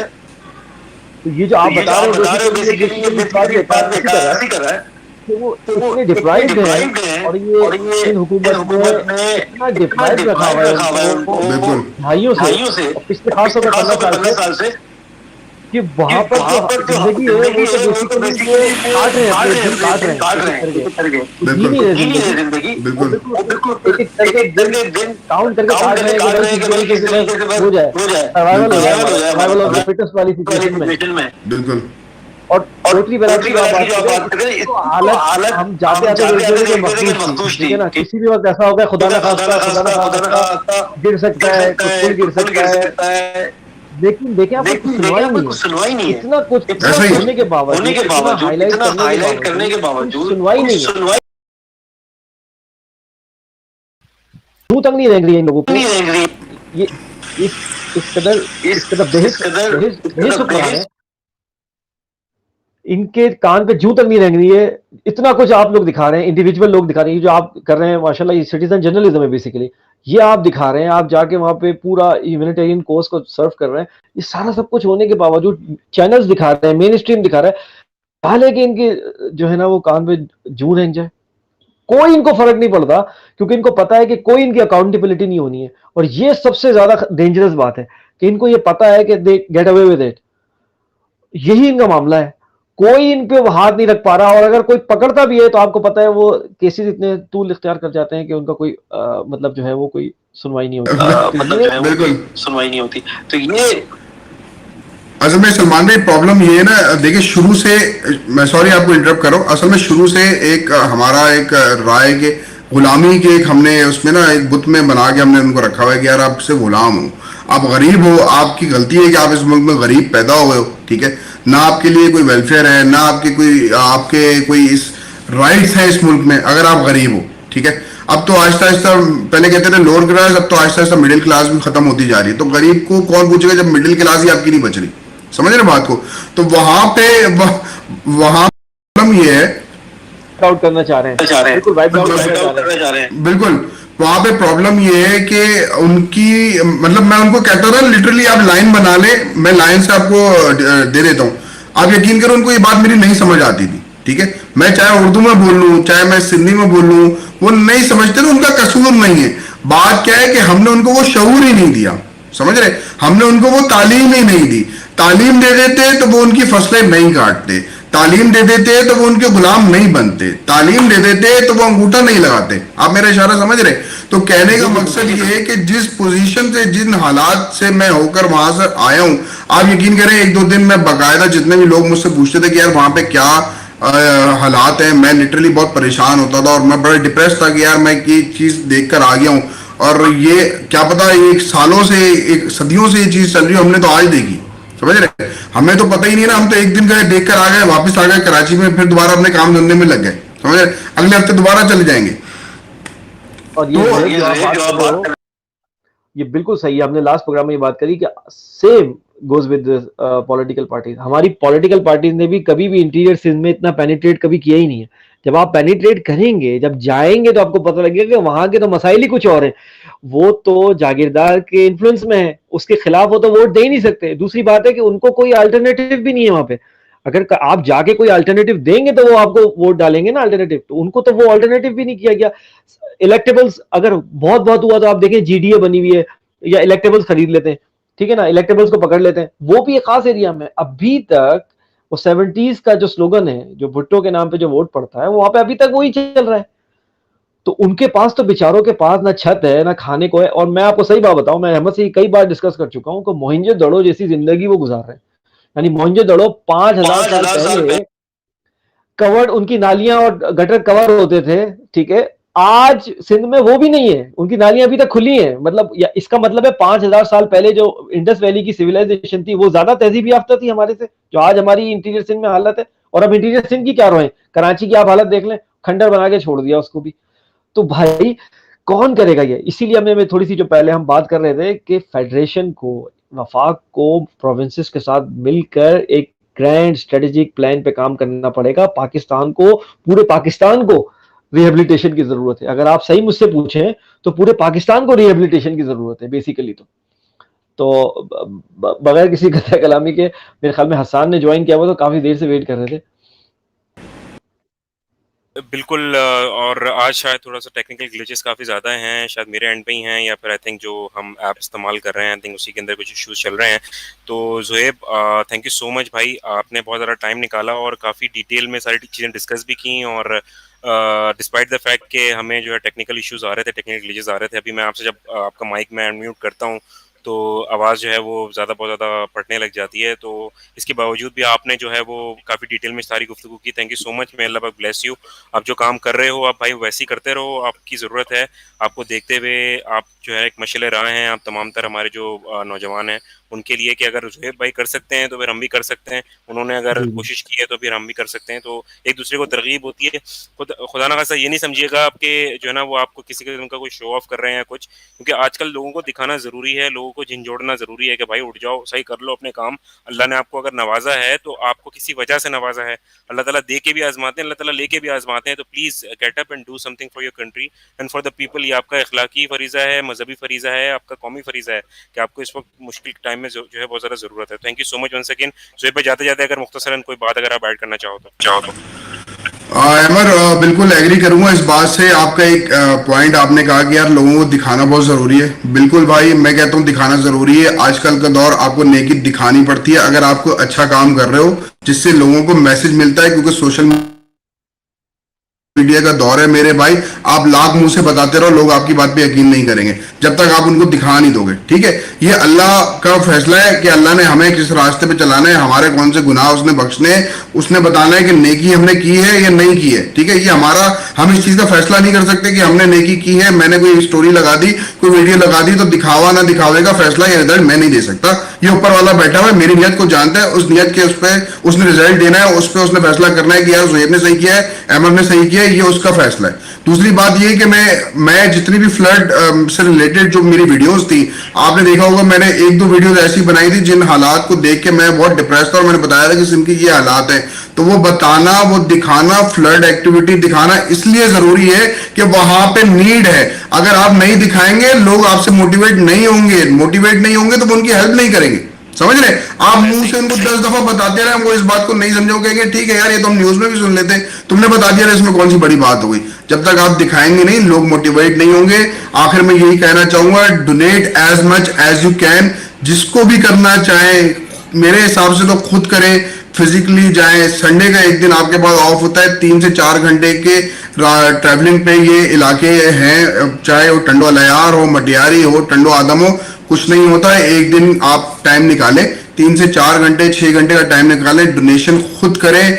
खुद नहीं करना चाह रहे, किसी रिलायबल ऑर्गेनाइजेशन को दें, डोनेट करें। इस वक्त उनको बहुत शदीद जरूरत है, चाहे वो किसी भी चीज की हो, खाने की हो, राशन। मुझे अब थोड़ा सा ये लग रहा है कि इस वक्त वो थोड़ा सा सेटल डाउन इसलिए होना शुरू है, जिस जगह पे वो जिस रोड पे आके बैठ गए हैं, ठीक है टेम्परेरी है, बट वहां पे इस वक्त उनको राशन की जरूरत है। इस वक्त उनको मेरे ख्याल से ड्राई आइटम्स की जरूरत नहीं है। इस वक्त राशन आप जितना डोनेट करना चाहते हैं करें। उनके छोटे छोटे बच्चे, वो बेचारे गरीब लोग हैं। अगर इस मुल्क में वो आपके होने के बावजूद, आप साहिब इस्तेताद होने के बावजूद आप उनकी मदद कर सकते हो और आपने नहीं की हो, तो इसका जवाब आपको ऊपर देना लाजमी है। बिल्कुल थैंक यू बिल्कुल ऐसे ही आप सही कह रहे हैं। थैंक यू जोहेब, और अल्लाह ताला आपको बहुत खुश रखे। और अब मैं क्विकली मूव करूंगा हसान भाई की तरफ। जोहेब भाई, आप अगर हमारे साथ मौजूद रहना चाहें बिल्कुल आप रहिए, इंशाल्लाह ऑफलाइन भी हम आपसे गुफ्तगू करते हैं। हसान भाई की तरफ मूव करूंगा, काफ़ी देर से वो वेट कर रहे हैं, और ये कि उनसे हम बात करने की कोशिश करते हैं। आई थिंक हमारा राब्ता दोबारा से मुनक़ता हो गया कुछ, बहरहाल मामलात कुछ हैं। तो जितनी देर में हसान भाई में ज्वाइन इन करते हैं दोबारा से, मैं सलमान भाई की तरफ आऊँगा। सलमान भाई, जिस तरह से ज़ुहैब भाई ने बात की और वो अपना एक प्राइवेटली जो है वो काम कर रहे हैं, इस तरह ऑर्गेनाइजेशन, इस तरह हसान की ऑर्गेनाइजेशन है, ह्यूमनाइजेशन वेलफेयर ऑर्गेनाइजेशन, तो उसके ऊपर वो उन्होंने भी रजिस्टर भी करवाया है और उनसे भी जानने की कोशिश करते हैं। दोबारा हमारा राब्ता जो है वो बहाल हो गया। हसान, आपको मेरी आवाज़ आ रही है सही? जी बिल्कुल आ रही है। सो सॉरी हसान यार, एक्चुअली कुछ टेक्निकल इश्यूज हैं, इंटरनेट के भी कुछ इश्यूज चल रहे हैं। तो हसान भाई, आप जी जी से मैं जानना बिल्कुल। चाहूँगा कि आपने बात बतानी शुरू की थी कि ह्यूमनाइजेशन का थोड़ा सा आप इंट्रोडक्शन भी दे दीजिए, और अभी इस जो सूरत हाल में आप लोगों ने कहाँ से, किस तरह से काम स्टार्ट किया, उस मुतालिक भी थोड़ा सा बताइएगा जी। बेसिकली अमर भाई, इम्यूनाइजेशन जो है ना वो 2016 के एंड में स्टार्ट हुई थी। और जो है बिल्कुल एक समझ लें कि हमने एक छोटी सी एक मीटिंग करके उसको स्टार्ट किया था, और वो आहिस्ता आहिस्ता शायद ग्रो अप होती गई। और जैसे कि अभी जो ज़ेब भाई हमारे मेहमान बैठे हुए थे, उन्होंने एक बात बोली कि जब तक आप दिखाएंगे नहीं ना, तब तक आपका काम नहीं बढ़ेगा। काम ठीक है, हमारे दिखाने से जो है ना 10 लोग हमसे अप्रोच करते हैं। जाहिर सी बात है, आपको पता है कि आज अगर आप किसी बड़े पोश एरिया में चले जाएं तो वहाँ एक गाड़ी रुकती है और एक गदागर आता है सामने, और लोग कोई बड़ा आदमी को फॉर्च्यूनर होता है, 500 रुपये निकाल के दे देता है। लेकिन उसको ये नहीं पता होता उसने अपने पैसे तो 500 रुपये निकाल के दे दिए हैं, लेकिन वो 500 रुपये किस माफिया की जेब में जा रहे हैं उसको ये नहीं पता। और आपको सबको पता है कि एक बहुत बड़ी माफिया पूरे कराची के अंदर, बल्कि पूरे पाकिस्तान के अंदर घूम रही है, कि जो फंड कलेक्शन करती है लोगों के। अब जितना बड़ा एरिया होगा वहां पर जितनी बड़ी गाड़ी रुकेगी वो उतना बड़ा नोट निकालेगी। तो उसका पैसा तो कहाँ जा रहा है? ये तो गलत, सही जगह पे नहीं जा रहा ना, वो तो पूरी माफिया बैठी हुई है। तो एनजीओ जो बनी है ना, जैसे छोटे छोटे लोग आजकल देखें आपके, अब देखें इसके अंदर किरदार मैं जफर अब्बास को दूंगा क्योंकि मेरी उनसे पर्सनली बहुत अच्छी है। लोग उनके खिलाफ भी बड़ा, देखें एक इंसान काम कर रहा है, उसके पीछे दुश्मन तो होंगे, दुश्मन होंगे, उसके अगेंस्ट लोग बातें करेंगे, 10 बातें करेंगे। यार आप नहीं कर रहे, या तो आप चुप रहो, या तो आप खुद उतरो फील्ड के अंदर। क्योंकि जो ये काम ट्रू। नहीं कर रहे हैं ना, सिर्फ जो ये काम नहीं कर रहे हैं, सिर्फ वही ये बातें कर रहे हैं। आप सोशल मीडिया पे उठा के देख लें, जो तनकीद कर रहे हैं कि आप उनको भूखा नंगा बना रहे हो, फलाना कर रहे हो, ढिमकाना। आज मैं कहता हूँ कि अगर अल्लाह ना करे कराची के अंदर आज सैलाब आ जाता है, फिर क्या होगा? फिर शायद हो सकता है कि जो ये बात कर रहा है बैठ के सोशल मीडिया पे, उसके घर के बाहर पानी होगा और उसके घर से कोई बाहर नहीं निकल सकता, तो उसको आज वो भी फिर चिल्लाया कि मेरे पास खाना नहीं है, पीना नहीं है। जैसे आज वहाँ गवर्नमेंट नहीं पहुंच रही है, इस तरह आपके पास भी कोई नहीं पहुंचेगा। फिर आप उसको गाली दोगे, फिर आप उनको गाली दोगे जो वहाँ खाना लेके गए थे, जो वहाँ के भूखों को खिलाने लेके गए थे। फिर आप क्या बोलोगे? कुछ नहीं बोलोगे। तो कहने की ये तो सारी लोग कहते रहेंगे, बोलते रहेंगे सब बातें कि अब देखें एक ये बात आती है कि भाई अब वहाँ से जो है लोग भाग भाग के कराची आ रहे हैं, और कराची में डकैतियाँ वगैरह बढ़ गई हैं, बहुत सारी सब चीज़ें। देखें वो तो बढ़ेगी लाजमी, जो वहाँ पे हाल हुआ है ना, अब देखें, लोग कह रहे हैं कि आप सिंधियों को मतलब कि कौमियत पे नाम ले लेके, अब जो भी है वो सिंधी है, पंजाबी, बलोची, मैं समझता हूँ सब पाकिस्तानी है। कभी भी हमने जो है ये कभी चीज़ नहीं देखी। हमने कोविड के अंदर भी काम किया, ना हमने रिलीजन देखा, ना हमने कौमियत देखी, ना कोई देखा। हम लोग हमेशा मेरिट पे काम करते हैं। अगर केस जेनुअन है, जेनुअन निकल गया, चाहे वो किसी भी जात पात कौमियत किसी भी नज़रिए का होगा, हमारा काम है उसका हेल्प करना। क्योंकि हम कोई पॉलिटिशियन नहीं है, हम एक सोशल वर्कर हैं। हमारा काम ही सोशल वर्कर, जहाँ हमारे साथ लग गया तो हमारे पास सारी जो वो चीज़ें होती हैं, एक बाउंड्रीज होती है, सारी खत्म हो जाती है। तो हम अपना वही काम कर रहे हैं। बाकी देखें, ये चीज़ें हैं कि अब देखें, पूरी पूरी दुनिया के अंदर कोई भी ऐसा शहर नहीं है जहाँ क्राइम परसेंटेज जीरो है। शायद ही इस दुनिया में कोई एक आध शहर होगा, दो शहर होगा, सही है ना, कहीं ना कहीं क्राइम होता है। लेकिन होता क्या है, उसको मैनेज किया जाता है, और उनका जो मीडिया होता है ना, उसको हाईलाइट करने से पहले वो मतलब कि हाईलाइट नहीं करता है। इतना आपको पता होगा, न्यूयॉर्क में अगर कोई बड़ी जी, खबर जी। चलती है तो उससे पूछा जाता है, गवर्नमेंट अगर इजाजत देगी तो चलेगी, वरना इससे पहले नहीं चलेगी। तो क्राइम तो यूके में कितना क्राइम है, लेकिन आजकल आपको सुना है एक आध खबर कोई आ गई कि हाँ भाई फलाना हो गया, ढमकाना हो गया। कराची में भी वही चीज़ है। लेकिन अब जो 100% में से एक 10% की जो कम्युनिटी है, जो ये सब हरकतें डकैत बने हुए हैं, जो डाकू डकैत कर रहे हैं, वो तो आएंगे। वो तो अब उनके लिए और ज्यादा मजेदार काम हो गया है, क्योंकि वो सैलाब जदगान के ऊपर जो है ना, गन रख के जो है ना, वो यहाँ पे काम कर रहे हैं। लेकिन लोगों ने सारा जो मलबा है ना, वो सैलाब जदगान पे डाल दिया कि भाई सैलाबी वहां से उठ उठ के यहाँ कराची आ रहे हैं और डकैतियां कर रहे हैं, चोरियां कर रहे होंगे। उसमें से 4 होंगे, 5 होंगे, 10 होंगे, 15 होंगे, 20 होंगे। लेकिन आपकी जो इतनी बड़ी आबादी जो बैठी हुई है वहां पे, जो भूख की, क्योंकि हम तो अपनी खुद आपको जरा हाल देख के आ रहे हैं वहां पे क्या पोजीशन है। कि वही जो उन्होंने बात बोली ज़ैब भाई ने, कि एक रात गुजारना जो है ना वहां पे, एक समझे कि दोजक में आप गुजार रहे हैं एक दुनिया में ना। क्योंकि इतने मच्छर हैं, इतने कीड़े हैं। अगर आप किसी जगह से रात, क्योंकि लाइट तो है नहीं वहां पे। मैं खैरपुर में था, खैरपुर में 2 दिन रहा मैं वहां पे। तकरीबन जब से फ्लड आया वहां पे लाइट नहीं है। इसलिए लाइट नहीं क्योंकि सारे पोल जो है वो गिर गए पानी के अंदर। और अगर वो लाइट का कनेक्शन ऑन कर दे तो ऑब्वियसली सी बात है कि हर जगह करंट फैल जाएगा। तो जब तक वो उसको सही नहीं करेंगे तब तक वो स्टार्ट नहीं कर सकते। तो लाइटें नहीं है। दूसरे वहां पे जानवर, मवेशी आपके सबसे ज्यादा है वहां पे। मवेशी उसके बाद वो सारे मर गए पानी के अंदर। अब आप सोचें कि कितना, यहाँ कराची में एक बकरीद एक दिन गुजरती है तो 2-4 दिन तक तो उसकी स्मेल नहीं जा रही होती है, हालांकि शहर जैसा एरिया है। तो आप सोचें वो जगह ही ऐसी है जहाँ पे गोबर, कीचड़, पानी, खाद, खलियान, दरख्त। तो वहां पे सोचे कितने कीड़े सांप आप होंगे। तो हमने इस चीज को तो खुद एक्सपीरियंस किया है। जी। बाकी जहां तक की बात है कि हम कब तक जो है इनको फूड पहुंचाते रहेंगे, सवाल तो ये बनता है। आज नहीं तो कल, जो जैसे एक हसीब भाई ने बताया कि इंडिविजुअल है, वो काम कर रहे हैं, उनका अपना बिजनेस है, रियल एस्टेट चला रहे हैं। वो कल करेंगे, परसों करेंगे, एक हफ्ता करेंगे, 10 दिन करेंगे, उसके बाद वो भी बेचारे बोलेंगे कि यार अब तो उनकी मुझसे भी लिमिटेड नहीं हो रहा, मेरे कैपेसिटी घर है भी ना। चलाना है। कैपेसिटी है उनकी, सही है ना। कराची में तकरीबन साढ़े, मैंने आपको पहले भी बताया था, 3,500 एनजीओ जो है रजिस्टर्ड है। लेकिन आज आप अगर आप उठा के देखें तो मैं समझता हूँ कि 100, बहुत ज्यादा कह रहा हूँ, मैक्सिमम बोल रहा हूँ, 100 काम कर रही होगी, सही है ना। 3400 लापता है। कहाँ है कुछ नहीं पता, किसके नाम से खुली हुई है, किसी जज की बहन बेगम के नाम से खुली हुई है, कोई फलाना के, कोई फलाना के, कोई फलाना के, और सबको पता है क्या हो रहा है क्या नहीं हो रहा है। तो ये सब तो खैर बात की बातें हम छोड़ दें। लेकिन मेरे दिमाग में सिर्फ एक ही सवाल है कि हम कब तक इनको रेस्क्यू करते रहेंगे, कि हम यहाँ से कराची से उठ के ट्रक लेके जाते रहेंगे। अब एक ट्रक वाला रेंट ले रहा है। जो मैं खैरपुर गया मैंने, हालांकि मेरा पुराना ट्रक वाला है, क्योंकि हम सिंध के जब जाते हैं तो हम उसी ट्रक वाले को लेके जाते हैं। कम करके उसने 45,000 रुपये लिए, सिर्फ छोड़ने के। सुबह उसने मैं सामान छोड़ा और वापस आ गई। भाई एक ये समझे, एक आधे लाख की अमाउंट हो गई ना, एक ये अमाउंट जा रही है। अब लोग भी कब तक देंगे, लोगों का काम ही यही रह गया। 2019 से लेके जब कोविड आता है तब लोग आ जाते हैं सामने, सही है ना। कोविड में लोगों का इतना नुकसान हुआ, लोगों के कारोबार तबाह हो गए। तो इस तरह लोगों की सेविंग तो हो ही नहीं रही है। जो अमीर लोग भी है ना, उनकी सेविंग कहाँ हो रही है। तो एक टाइम वो भी आएगा कि लोग कहेंगे भाई बस अब मैं नहीं कर सकता, अब मैं फंड नहीं कर सकता। अब देखें, मिडिल क्लास तो बेचारा तबाह हो गया, वो तो बेचारा पैसे नहीं निकाल सकता, किसी सूरत नहीं निकाल सकता पैसे, क्योंकि उसका घर चलाना मसला हो गया। क्योंकि जितनी उसकी सैलरी उतना तो बिजली का बिल आ रहा है, ये सबको पता है। आपके बिजली का बिल नहीं पता होगा आपको, मेरे अपने घर के ही बिजली का बिल पता है कि बिजली के बिल की क्या सिचुएशन है। तो मिडिल क्लास तो बिल्कुल एक तरीके से ऐसी पोजीशन कर दी है उसकी कि ना वो इधर का रहा है ना वो उधर का रहा है। अब जाती है बात, जो बड़े लोग हैं जिनके पास पैसा है, लेकिन वो लोग भी मैं समझता हूँ कब तक पैसा देंगे, 1 साल तक देंगे, 2 साल तक देंगे। एक टाइम में वही बोलेंगे बस भाई ये तो कभी कोविड आ जाता है, कभी कोई मसला आ जाता है, कभी सियासी बहरान आ जाता है, कभी सैलाब आ जाता है, कभी कुछ आ जाता है। यही वजह है कि आज आप देखें कि एक बड़ी बड़ी फैमिली जो है वो प्लानिंग में लगी हुई है किस तरह हम पाकिस्तान छोड़ें, ठीक है ना। आपको ये सब दिख रहा है कि पाकिस्तान छोड़ छोड़ के लोग भागने की कोशिश कर रहे हैं। अगर कोई पाकिस्तान नहीं छोड़ पा रहा है तो वो कराची छोड़ रहा है, ठीक है। ये चक्कर तो हमारे खानदान से कितने लोग उठ के क्यों चले गए भाई, रोड नहीं है, फलाना नहीं है, लाइट नहीं है, ये नहीं है। और उनका जायज राइट है ये, क्योंकि एक हम इतने बड़े शहर में मेगा सिटी के अंदर रह रहे हैं, और उसके अंदर अगर आपको लाइट नहीं मिलेगी, पानी नहीं मिलेगी, उसके भी बाल बच्चे हैं, 10 चीजें, उसको पढ़ाई लिखाई करवानी है, उसको 10 चीजें, वो बेचारा ऑफिस से आता है जब शाम में, तो उसकी वो हालत हो रही होती है कि अगर उसको किसी ने सलाम भी करते तो उसकी हट जाती है सामने वाले की। इतना पोल्यूशन है सही यहाँ कह रहे पे। हैं। फ्रस्ट्रेशन हो ठीक है गई ना। है बहुत ज्यादा। फ्रस्ट्रेशन इतनी ज्यादा है कि वो शाम में अगर कोई घर में घुसता है, अगर उसने सलाम कर दिया किसी ने थोड़े से आवाज में, तो वो सलाम का जवाब देना पसंद नहीं कर रहा है वो शाम में। तो बिल्कुल अब सही कह रहे ये हैं आप। चीजें बिल्कुल बहुत ज्यादा बिगड़ती जा रही हैं। और अभी तक तो मुझे भी नहीं पता इसका रिजल्ट क्या सामने आएगा बाहर, लेकिन जो भी आएगा वो बहुत बुरा आने वाला है, क्योंकि आज भी हमारे वो जुड्डो एक जगह है वहाँ पे सिंध के अंदर, आज वहाँ भी डिस्ट्रीब्यूशन चल रही थी हमारी। तो वहाँ का जो मकामी है मेरे पास, वो एडवोकेट है, वो वहाँ पे मैंने उनको ही चार्ज दिया हुआ था कि आप वहाँ पे देख लें, क्योंकि मैं तो थर्सडे को आऊँगा आपके पास।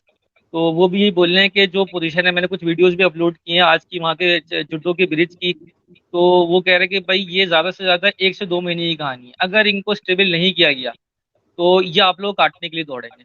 और फिर जो हाल होगा ना, वो समझे कि कहत सारी होगी, और जो है खाना जंगी जिसे कह सकते हैं कि हम, जो जो मेरा एनालाइसिस है कि मैं जो देख रहा हूँ, अल्लाह करे ऐसा ना हो।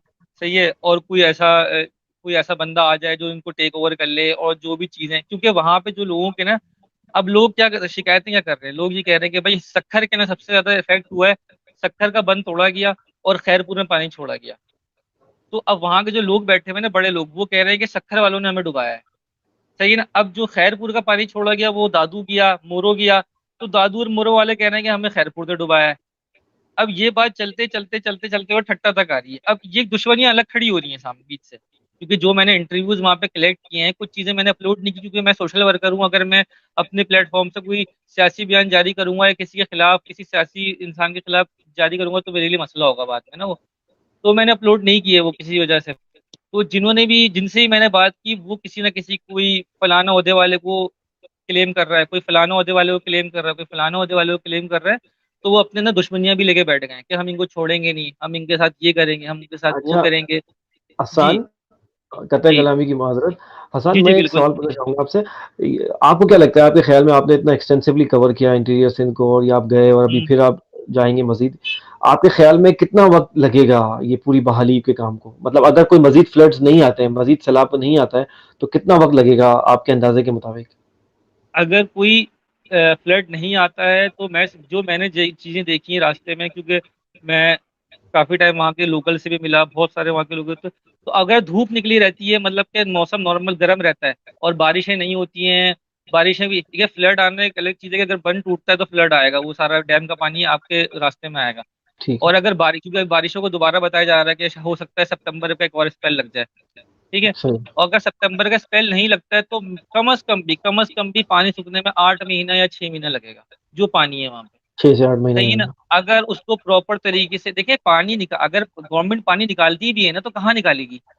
वो रोड पे थोड़ी निकाल सकते पानी। पानी इतना है कि आप जाके देखिए, झीलें बनी हुई हैं, आप लोग सोशल मीडिया पे भी देख रहे होंगे, टीवी पे भी देख रहे होंगे जी कि जी। पानी की हालत वो है कि पूरे पूरे घर डूब चुके हैं। तो ये कम पानी तो नहीं है। अगर इसको पानी का निकालने का, और ये नहीं कि सिर्फ एक शहर है, ये पूरा सिंध है, पूरा पंजाब है, पूरा केपीके है, पूरा बलूचिस्तान है, इस पानी को आप क्या कहते हैं, गार्बेज कहाँ करेंगे, कहाँ फेंकेंगे आप इस पानी को? सवाल तो ये बनता है। अच्छा, या तो मजे ये की बात नेचुरली। ये है, मजे की बात है हसन, ये आप बता रहे हैं कि हर जगह पानी है, लेकिन अगर आप बात करें पीने के पानी की बात, तो पीने का पानी मैसर नहीं है। मतलब बिल्कुल नहीं है। चारों तरफ पानी है, लेकिन जब हम अलमिया है। बात करते हैं कि अलमिया, आप देखें कि अल्लाह ताला ने बिल्कुल है। इतनी मतलब बारिशें आपको प्रोवाइड की, लेकिन क्योंकि मिसमैनेजमेंट हम लोगों ने इस लेवल बिल्कुल की है। हुई है, तो पीने का बिल्कुल। पानी नहीं है। मतलब अजीब मामला है। देखिए, पानी मतलब तो ये हमारे आप पास इतना मिसमैनेज। जमा हो गया है। जी जी। पानी तो हमारे पास इतना जमा हो गया है कि हम बिजली भी बना सकते हैं। हम इतने काम कर सकते हैं कि आपकी सोच है कि पाकिस्तान कहाँ से कहाँ जा सकता है। ठीक है। तकरीबन बस हमने वो देखिए। नियत नहीं है ना सलमान भाई, वो नियतें कहाँ से हमने लाएंगे? तकरीबन हसन हमने कभी तकरीबन कोई 5-6 महीने 7 महीने पहले हमने प्रोग्राम किया था। हमने बोला था कि आपको ये जो हम्म। नेचुरल जो है ना रिजर्वॉयर्स हैं, जो जैसे ये आपको झीलें बनानी पड़ेंगी, मतलब जो कि जैसे आप कींजर झील की बात करें ठट्टा के पास, जो ये बेसिकली मैन मेड है, किसी जमाने में बनाई थी, फिर पानी आता गया तो एक मुकम्मल ये 50 किलोमीटर की रेडियस की एक पूरी वो बन गई झील। इसी तरीके से अगर आप पहले से ही डेलिबरेटली बना लेते ये चीजें, जहाँ पे ये पानी स्टोर हो सकता है और वो तफरी मुकाम भी हो जाता, फिर आप उसमें मछली छोड़ सकते हैं, मतलब मजीद उसमें बहुत सारी रोजगार आप क्रिएट कर सकते हैं। इस तरह की हमने कभी प्लानिंग की नहीं, कभी हमने सोचा ही नहीं कि कोई स्ट्रेटेजिक प्लान हो, कोई हमने कभी नहीं सोचा। हमने हमेशा बस ये सोचा कि यार देखो भाई ये 5 साल निकाल लें, जो भी पॉलिटिकल पार्टी आती है कहती है बस ये 5 साल निकाल लें, और 5 साल भी क्या करना है, जो पैसे लगा के आए हैं बस वो रिकवर करो और मजीद अगले जो है इलेक्शन के लिए पैसे जमा करो। तो ये लैक ऑफ प्लानिंग जो है, पिछले प्रोग्राम में भी हमने बात की आसान इस पे कि वफाक की तरफ से भी और सूबों की तरफ से भी कोई हमें स्ट्रेटेजी, कोई मंसूबा बंदी नजर नहीं आती, और जिसकी वजह से, और कोई हमारे पास एक सेंट्रलाइज अथॉरिटी नहीं है जिस तरीके से डिजास्टर मैनेजमेंट अथॉरिटी है नेशनल। अगर इसको आप प्रॉपर इसको इक्विप कर देते और प्रॉपर ये इंस्टेंटली अगर जो जाके रेस्क्यू कर सकती, तो आप देखते कि ये कैटास्ट्रॉफी हुई है, इसका इतने जो है वो नुकसान नहीं होते जो हम देख रहे हैं, जो कि आप बता रहे हैं, क्योंकि आप ग्राउंड पे थे, आपने पूरा माइक्रो एनालिसिस दिया कि किस कदर। और आप बोल रहे हैं कि मैं एक मोहतात अंदाजे के मुताबिक 6 से 8 महीने अगर कोई बारिश नहीं होती और कोई मजीद सैलाब नहीं आता, तो 6 से 8 महीने ये पानी उतरने में लगेगा।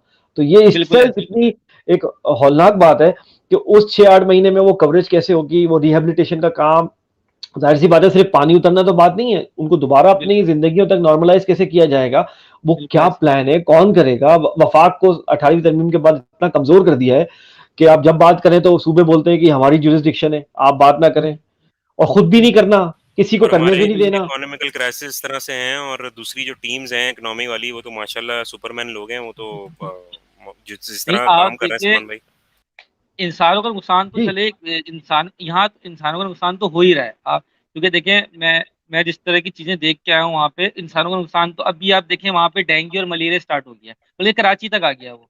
क्योंकि कराची के अंदर जिस तरीके से रेफ्यूजीज आ रहे हैं, ठीक है ना, हमने खुद कितने सारे रेफ्यूजीज को यहाँ पे टेक ओवर करके उनको फूड मील्स वगैरह करवाई है। तो जिस तरीके से आ रहे हैं वहाँ पे, और वो अपने साथ बीमारियां साथ लेके आ रहे हैं, क्योंकि आप कराची में रोजाना हमने सुन रहा हूँ एक कभी, क्योंकि हमारी टीम में से, क्योंकि हमारे साथ जो एनजीओ अदर एनजीओ काम कर रही हैं, उनके 4-5 लड़कों को डेंगू और मलेरिया शुरू हो गया है।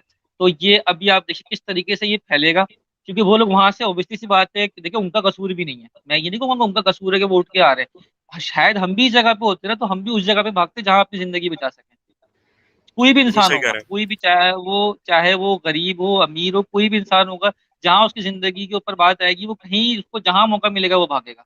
और Hasan part of the family के मुतालिक ही देखेगा वो, ऑब्वियसली। और Hasan part of the problem ये है कि उनके अनकॉन्शियस माइंड में ये बात है कि हमारी मदद कोई नहीं करेगा, हमें ही करनी है। मतलब उनको अनकॉन्शियस माइंड में ये बात मौजूद है कि हमें कोई रिलीफ नहीं देगा, जो करना है हमने ही करना है। तो और यहाँ पर हुकूमतों का रोल नजर आता है कि कहाँ है हुकूमत, कहाँ है वफाक, कहाँ है सूबे, मतलब कहाँ है वो लोकल बॉडी। देखें, लोकल बॉडी इन्होंने करने नहीं दिए। आज लोकल बॉडी अगर होती तो बहुत हद तक ये लॉस मिटिगेट किया जा सकता था, लेकिन वो देखें ये सारे फैक्टर्स अब ऐड होते हैं। जब हम बात करते हैं ना इंडिविजुअल फैक्टर्स पे, तब देखिए अब एक कैटास्ट्रॉफी आ गई हमारे सामने, एक माहौल मौजूद है कि सैलाब ज़दगान है और ये सब कुछ, ये पूरा माहौल मौजूद है। अब हम देखते हैं क्या क्या फैक्टर्स ने कंट्रीब्यूट किया है यहाँ तक आने में, तो आपको सब नजर आता है कि ना कोई लोकल बॉडी का स्ट्रक्चर था आपके पास, ना सूबे मदद कर रहे हैं, ना वफाक को भी पता ही नहीं है। वफाक अपनी, देखिए आप वफाक के लेवल पे क्या बात हो रही है, एक दूसरे पे बस वो इल्जाम तलाशी के और वो वाली मामला चल रहे हैं। और आप देखें, और आप ये देखें बात, क्योंकि हुकूमत कमजोर है और हुकूमत जो है मुतनाज़ा है, और ये इस नतीजे के तौर पे आई है रिजीम चेंज के नतीजे में, तो जो फॉरेन एड आनी थी हसन, जो फॉरेन एड आनी थी, आपको पता है, आप खुद एनजीओ को रिप्रेजेंट कर रहे हैं, जो फॉरेन एड जिस तरीके से आनी थी उस तरीके से नहीं पहुंच पाई। उसकी वजह ये है कि आपकी क्रेडिबिलिटी पे क्वेश्चन मार्क है, आपकी क्रेडिबिलिटी पे क्वेश्चन मार्क है। और ये आपके ऊपर केसेस बने हुए हैं, आपके हुक्मरानों पे केसेस बने हुए हैं। 2005 का ज़लज़ला उठा के देख लें आप, हमारे प्राइम मिनिस्टर पर उल्टा केस था उनके ऊपर। अब देखें, केस लगना भी बहुत बड़ी बात है कि 2005 की जो एड आई थी वो कहाँ गई, वो कुछ नहीं पता चला। जो आपका जो वो आया था आपका नॉर्दर्न एरियाज में जो हुआ था, उसको 92 का सैलाब देख लें आप कोई सा भी डिजास्टर उठा के देख लें पाकिस्तान का, उसके अंदर पैसे गायब हुए हैं। और इस दफा भी वही होगा, आप देख लीजिएगा, कुछ भी नहीं होगा। मैं पूरा विजिट करके आ गया हूँ, और मेरे साथ मैं बहुत सारे लोगों से ताल्लुक के वो राब्ते के अंदर भी हूँ। तो मुझे कहीं से ये इन्फॉर्मेशन नहीं आई, कोई एक तो मुझे बताता कि यार ये आज में हमारे एरिया में कोई एमएनए आया था, या कोई एमपी आया था, या कोई बडेरा आया था, या कोई सरदार आया था, या कोई कुछ आया था। मैं तो कहीं सुनने में नहीं आ रहा मुझे। चलो मुझे सुनने में आता, मैं आपको लाजमी बताता कि हाँ मेरे एक दोस्त है, वो इस शहर के अंदर है, और वहाँ का एक फलाना सियासतदान है और वो काम कर रहा है। मुझे बताने से कोई मसला नहीं होता। तो लेकिन मुझे सुनने में नहीं आया ना अभी तक, अगर मेरे सुनने में आया तो मैं बताऊंगा आपको, लेकिन अभी तक मेरी नजर में ऐसी कोई रिपोर्ट नहीं आई है। और माजरत के साथ मैं जो देख रहा हूँ वो काफी बुरे हालात देख रहा हूँ आगे, खास तौर पे स्पेशली कराची के लिए, जो इसका इफेक्ट जो है बहुत स्पीड से आने वाला है। और देखें आप, इस पे इफेक्ट होना शुरू हो गया, क्योंकि देखें इसके अंदर जो माफिया निकल के आई है ना कराची के अंदर, आप देखें जितनी रियल एस्टेट की माफिया है, सही है ना, आपको जितनी ये जो गैंगस्टर मिलेंगे, ये सब इनको एक मौका मिल गया है इनके ऊपर गन रखने का, कि भाई क्योंकि उनको पता है कि सब सब एक ही बात कर रहे हैं कि भाई सिंध से लोग उठ के कराची आ रहे हैं।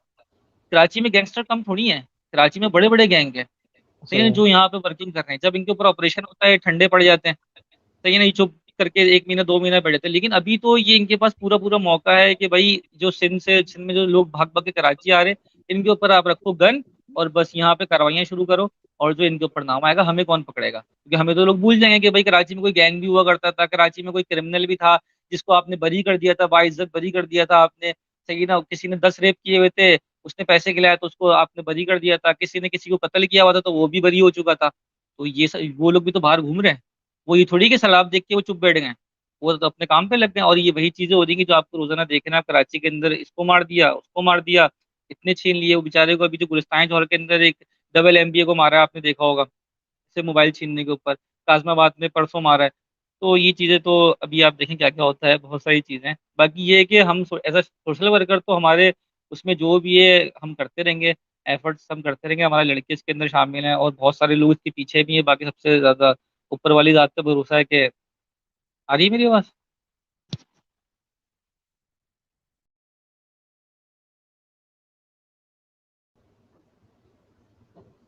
मेरी आवाज आ रही? जी हसन, मुझे आ रही है जी, आवाज़ आ रही है मुझे हसन, मुझे आ रही है आपकी आवाज़। जी जी।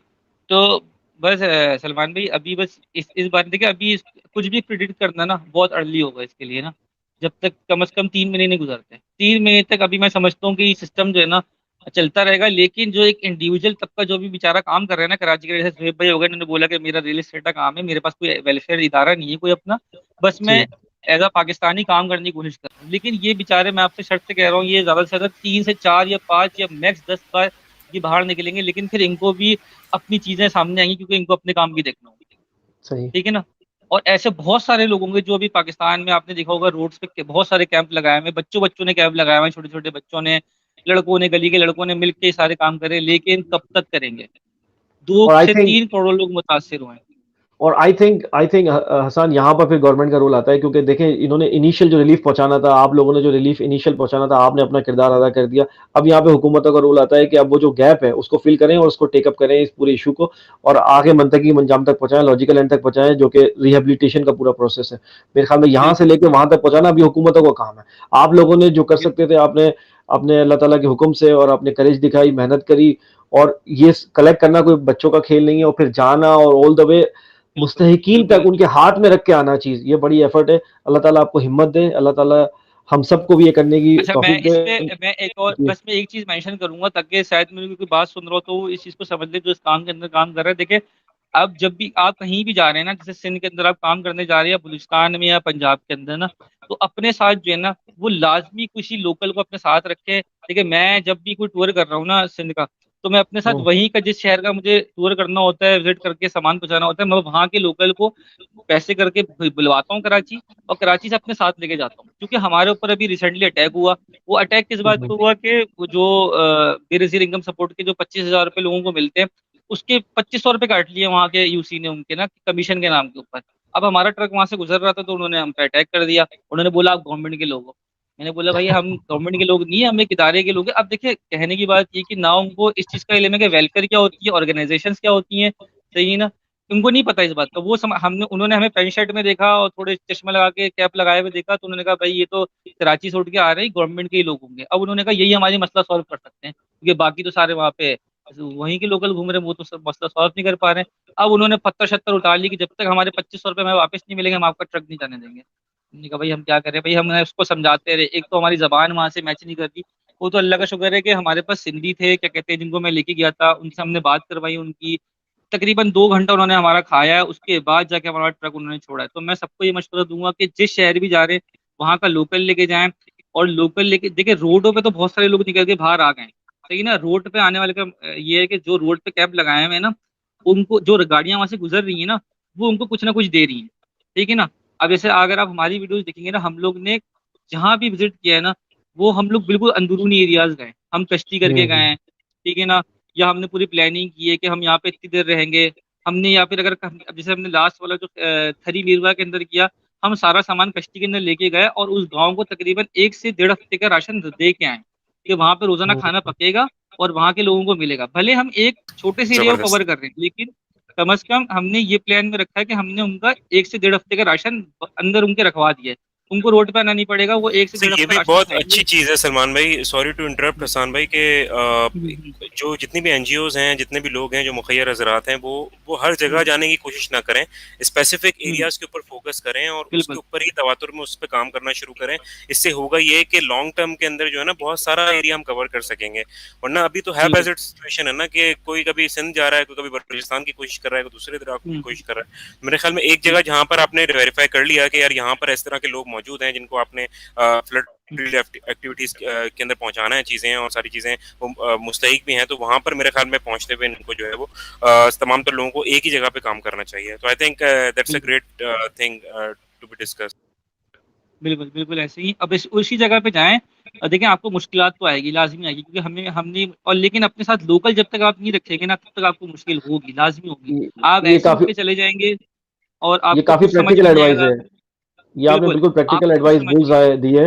हाँ, हसन बिल्कुल बुल्स बिल्कुल आय आपने बिल्कुल प्रैक्टिकल एडवाइस दी है कि लोकल को साथ रखें ताकि उसको पता हो कि कौन से इलाके जो हैं उस शहर में, बिल्कुल क्योंकि वो वहीं का होगा बिल्कुल लोकल, उसको बिल्कुल पता ऐसे होगा कौन बिल्कुल से इलाके जो हैं वो ज़्यादा नीडी हैं और कहाँ पे ज़्यादा ज़रूरत है इस चीज़ की। तो ये आपने बड़ी प्रैक्टिकल एडवाइस दी है। जो लोग हमारे व्यूअर्स सुन रहे हैं, गौर से सुनिए, ये वो लोग हैं जिन्होंने ग्राउंड पे, फील्ड पे काम किया है और बिल्कुल सही बात है कि अगर आप आइडेंटिफ़ाई करके जाएँगे, लोकल बंदे को लेके जाएँगे तो बहुत आसानी हो जाएगी आपके कामों में। और दूसरी बात है कि ये जो सिक्योरिटी के मामला भी, जैसे हसन ने कहा कि उन पे हमला हो गया, तो इस तरीके के मामला से भी जो है वो आप नमज़ आज़मा हो सकेंगे आराम से। अदरवाइज़ अगर आप हैफ़ज़र्ड निकल गए बगैर किसी प्लानिंग के, तो हो सकता है आप खुद ही विक्टिम बन जाएँ। आप विक्टिम्स को रिलीफ़ देने गए और एग्जैक्टली। आप ही बिल्कुल विक्टिम बन ऐसे गए। तो ये इस तरीके से ये बड़ी प्रैक्टिकल एडवाइस है जो कि हसन ने दी है। और हसन, बहुत-बहुत शुक्रिया आपका और जज़ाकल्लाह जो आपने काम किया है। मैं और अहमद, वी विश कि हम लोग के we wish we could be there as well with you guys. लेकिन ये है कि हम अपने मामलात की वजह से ये है कि किसी और तरीके बिल्कुल से इसमें कंट्रीब्यूट करने की कोशिश कर रहे हैं क्योंकि हम दूर हैं और मैं मुझसे बाहर हूँ और अहमद जो है इस्लामाबाद में है। वरना अगर हम वहाँ होते तो बिल्कुल आपके साथ जी जी जाते, शाना बशाना जाते। और ये हमारी ख्वाहिश है, ये हमारी नीयत है कि इंशाल्लाह ऐसा कभी अल्लाह ताला वक्त ना दिखाए हमें कभी। अगर ऐसा खुदा ना खास्ता कभी ऐसा बिल्कुल होता है, गॉड बिल्कुल फॉरबिड, तो हम आपके साथ इंशाल्लाह खड़े होंगे। बहुत बहुत शुक्रिया हसन जो आप लोग काम कर बिल्कुल रहे हैं। देखिए और आप और जी जी जुहेब बिल्कुल थैंक यू। बहुत जबरदस्त जी। जी जी जी, मैं अमर भाई से एक बात करना चाहूंगा। अमर भाई, मैंने अभी 2-3 दिन पहले इस्लामाबाद में हमारा एक कराची का जो टीम मेंबर है, वो इस्लामाबाद जी जी। शिफ्ट हो गया है। तो वो पुराना हमारा स्टार्टिंग फाउंडर मेंबर्स में से है। तो वो उनकी पूरी फैमिली वहाँ इस्लामाबाद शिफ्ट हो गई है। तो वो मुझसे अब पूरा वो बेचारा जो है ना कराची आने का कर रहा है, क्योंकि जाहिर सी बात है 5 साल में जो है 6 साल में वो बेचारा पहली दफा इस टीम से अलग हुआ है। तो वो बेचारा मुझे रोजाना मैसेज कर रहा है कि सान भाई मैं किस तरह काम करूँ। तो मैंने उसको ये एडवाइस की कि यार देखो, अगर तुम्हें वहां, क्योंकि जाहिर सी बात है पंजाब के अंदर भी यही सूरत हाल है, एक साउथ पंजाब के अंदर। तो मैंने उसको बोला कि अगर तुम वहां पे किसी न किसी से कोऑर्डिनेट करके अगर तुम वहां पे कैंपिंग शुरू कर दो, तो बाकी जो फंड वगैरह होगा, मसला छोटा मोटा जो भी होगा वो मैं वहां पे करूंगा। तो तुम जो है एक वहां पे टीम बना के कम से कम अगर पंजाब को कवर कर सकते हो तो पंजाब को कवर करो। बाकी अमर भाई, मैं आपसे उसका राब्ता करवा दूंगा, क्योंकि वो एक्सपीरियंस है यहाँ पे काम करने का। तो आप उससे अगर राब्ता करें तो बहुत सारी चीजें आपकी क्लियर हो जाएंगी, और शायद साउथ पंजाब का भी किसी एरिया को आप शायद कवर कर सकते हैं उसके अंदर ना। नहीं नहीं बिल्कुल यार, I am open to anything, कोई मसले वाली बात नहीं है इंशाल्लाह भी। लेकिन बस मुझे चीज़ें कुछ ये देखनी पड़ेंगी कि यहाँ पे लोकल अथॉरिटीज़ किस तरह से काम करती हैं और एनजीओज को किस तरह से काम करने देती हैं। तो वो जी जो भी एनओसीज हैं या जो भी मसले मसाइल हैं जो एडमिनिस्ट्रेटिव लेवल के ऊपर हैं, जी। तो इंशाल्लाह मैं हम्म, उसको देख लेता हूँ एंड इंशाल्लाह I will let you know on this. आप प्लीज़ मुझसे कॉन्टैक्ट ओके डिटेल शेयर कर दीजिए। I would love to be part of it, no problem at all. Okay, thank you so much Salman भाई, thank you so much Ehsan, appreciate your time and आपने जिस तरह से in detail तमाम तर चीज़ों के मुतालिक बताया, बहुत ही काबिल सताइश है। अल्लाह ताला आप लोगों को ऐसे ही जो है वो हिम्मत दे, ताकत दे। आप लोग चूजन वन है जो अल्लाह ताला ने आप लोगों से काम लेने हैं, तो माशाल्लाह आप लोगों के काम में कभी भी रुकावटें नहीं आएंगी, क्योंकि आप खल्क़े खुदा को इंशाल्लाह। जो है वो सपोर्ट करने के लिए, उनकी खिदमत करने के लिए काम कर रहे हैं। तो अल्लाह ताला आप लोगों का हामी नासिर रहेगा, हमेशा शामिल हाल रहेगा आपके। और मेरी जी, तमाम तर लोगों से ये रिक्वेस्ट है कि जिस किसी पे भी आप लोग ट्रस्ट करते हैं, प्लीज़ कोशिश करें कि उसको आप डोनेशन दें। इस तरह ज़ुहैब ने बात की, और ज़ुहैब ने बहुत अच्छा काम किया है। वो प्राइवेट लेवल के ऊपर ऑब्वियसली वो लिमिटेड रिसोर्सेज़ के साथ था वहाँ पे। सोशल वर्कर और एक रजिस्टर्ड एनजीओ के पास शायद ज़्यादा वसाइल होते हैं, एक एक जी, प्राइवेटली एक अगर कोई बंदा काम कर रहा है उसके। तो आप दोनों बिल्कुल, अपनी-अपनी जगह पर, अपनी-अपनी सतह पर बहुत अच्छा काम कर रहे हैं। अल्लाह ताला बिल्कुल, आपको बहुत बिल्कुल। खुश रखे। And thank you so much for joining in once again. Thank you, यहाँ पर थैंक हम तमाम तर हमारे व्यूअर्स हैं, उनसे इजाज़त लेंगे और कोशिश करेंगे कि इंशाल्लाह नेक्स्ट वीक भी आपसे हम इन तमाम तर चीज़ों के ऊपर अपडेट दे सकें। और सलमान भाई, जाते-जाते अगर आप कुछ कहना चाहें प्लीज़, तो फिर इंशाल्लाह आज का प्रोग्राम हमारा जो है वो लॉन्गर देन एंटिसिपेटेड हो गया, क्योंकि काफ़ी टेक्निकल ग्लिचेस बीच में जी, आ रहे जी। थे। तो कुछ अगर आप एंड में अगर कुछ कहना चाहें तो। जी, बिल्कुल, बस मैं यही कहना चाहूँगा ज़ुहैब और हसन ने जो है वो बहुत ज़बरदस्त काम किया है। अल्लाह ताला इनको जज़ा दे और हमें भी और बाकी लोगों को भी, व्यूअर्स में से भी जो जा सकता है, पर्सनली हमने पिछले प्रोग्राम में बोला वो जो जाए खुद जाए, और अगर जो नहीं जा सकता तो अपने करीबी जो भी लोग हों जिनको वो समझते हो कि रिलायबल है और कन्वीनिएंट है और क्रेडिबल है, उसके ज़रिए वो चीज़ पहुँचाए। पार्ट ज़रूर बने इसका, कंट्रीब्यूट ज़रूर करें, किसी भी तरीके से हो सकता है। आप आप अगर नहीं जा सकते तो आप कंट्रीब्यूट करें, आप जा सकते हैं तो खुद जाएँ, लेकिन आप इसका पार्ट ज़रूर बनें।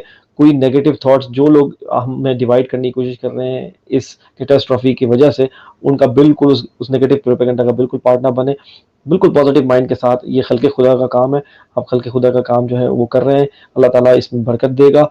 आप जितना भी देंगे, हमने पिछले प्रोग्राम में बोला है, आपको यहाँ पर अल्लाह ताला ने गारंटी दी है कि आपको यहाँ पर भी मिलेगा और आखिरत में भी इसका सिला रखा है अल्लाह ताला ने। बस पॉज़िटिव माइंड के साथ ये करते जाएँ और बिल्कुल भी किसी डिवीज़न का पार्ट ना बनें, ठीक है? इस नेगेटिव प्रोपेगेंडा को बिल्कुल रिजेक्ट करें और इसी तरीके से करते रहें। अपने व्यूअर्स से हमारी इस्तदा है कि ग़ुरफ़ा तमाशा के तवज्जुह से हम यही बात करेंगे कि आप इस पैगाम को आगे पहुँचाएँ। ये जो बहुत प्रैक्टिकल चीज़ें इन्होंने शेयर की हैं, ज़ुहैब ने भी और हसन ने भी, इसको आप खुद भी समझिए और इस पे प्रैक्टिकल जो है ना, इस पे अमल करें और इंशाल्लाह इस काम को जारी रखें। हम अपना काम जारी रखे हुए हैं, आप भी अपना काम जारी रखें। अल्लाह ताला हिदायत दे हम सबको और ज़्यादा से ज़्यादा इस कॉज़ में हमें कंट्रीब्यूट करने की तौफ़ीक अता फ़रमाए। जी अमर। जी, बहुत-बहुत शुक्रिया। उम्मीद करता हूँ आज की एपिसोड तमाम तर व्यूअर्स को पसंद आई होगी। जिन-जिन लोगों ने लेट जॉइन किया है, वो हमारा रिकॉर्डेड वर्ज़न जो पूरे प्रोग्राम का है, वो देख सकते हैं। और अपनी जो आपकी फ़ेसबुक या आपके जो ट्विटर हैंडल्स हैं, या फिर आप जो भी सोशल मीडिया इस्तेमाल करते हैं, वहाँ पर आप तमाम तर जगहों पर हमारी स्ट्रीम को ज़्यादा से ज़्यादा शेयर करें, क्योंकि वो तमाम तर लोग इससे मुस्तफ़ीद हो सकें, जो कि किसी न किसी जगह पर अपनी रिलीफ़ एक्टिविटीज़ को जारी रखना चाहते हैं, पर्सनली या फिर किसी भी ग्रुप के साथ, एनजीओ के साथ। तो जो भी एक्सपीरियंस, फर्स्ट हैंड एक्सपीरियंस है हमारे पास ज़ुहैब अवान का, या फिर ह्यूमनाइजेशन वेलफेयर एसोसिएशन के सैयद हसन साहब की तरफ से, जो उन्होंने हमें बातें बताई हैं, तो वो उससे मुस्तफ़ीद हो सकें और वो तमाम तर चीज़ों को जो है वो मद्देनज़र रखें जब भी वो फ्लड रिलीफ एक्टिविटीज़ के हवाले से ऑन फील्ड उतरें। अपना फीडबैक हमें ज़रूर दीजिएगा। facebook.com/तुर्फ़तमाशा और twitter.com/तुर्फ़तमाशा, ये हमारे ट्विटर हैंडल और फेसबुक पेजेस हैं। अपना बहुत ख्याल रखिए। इंशाल्लाह नेक्स्ट एपिसोड में आपसे मुलाकात होगी। This is Amar Jaleel along with Syed Salman Shah signing off from Turfatamasha, Pakistan ज़िंदाबाद। इस पुरफ़तन दौर में ज़ीज़ की जुस्तजू में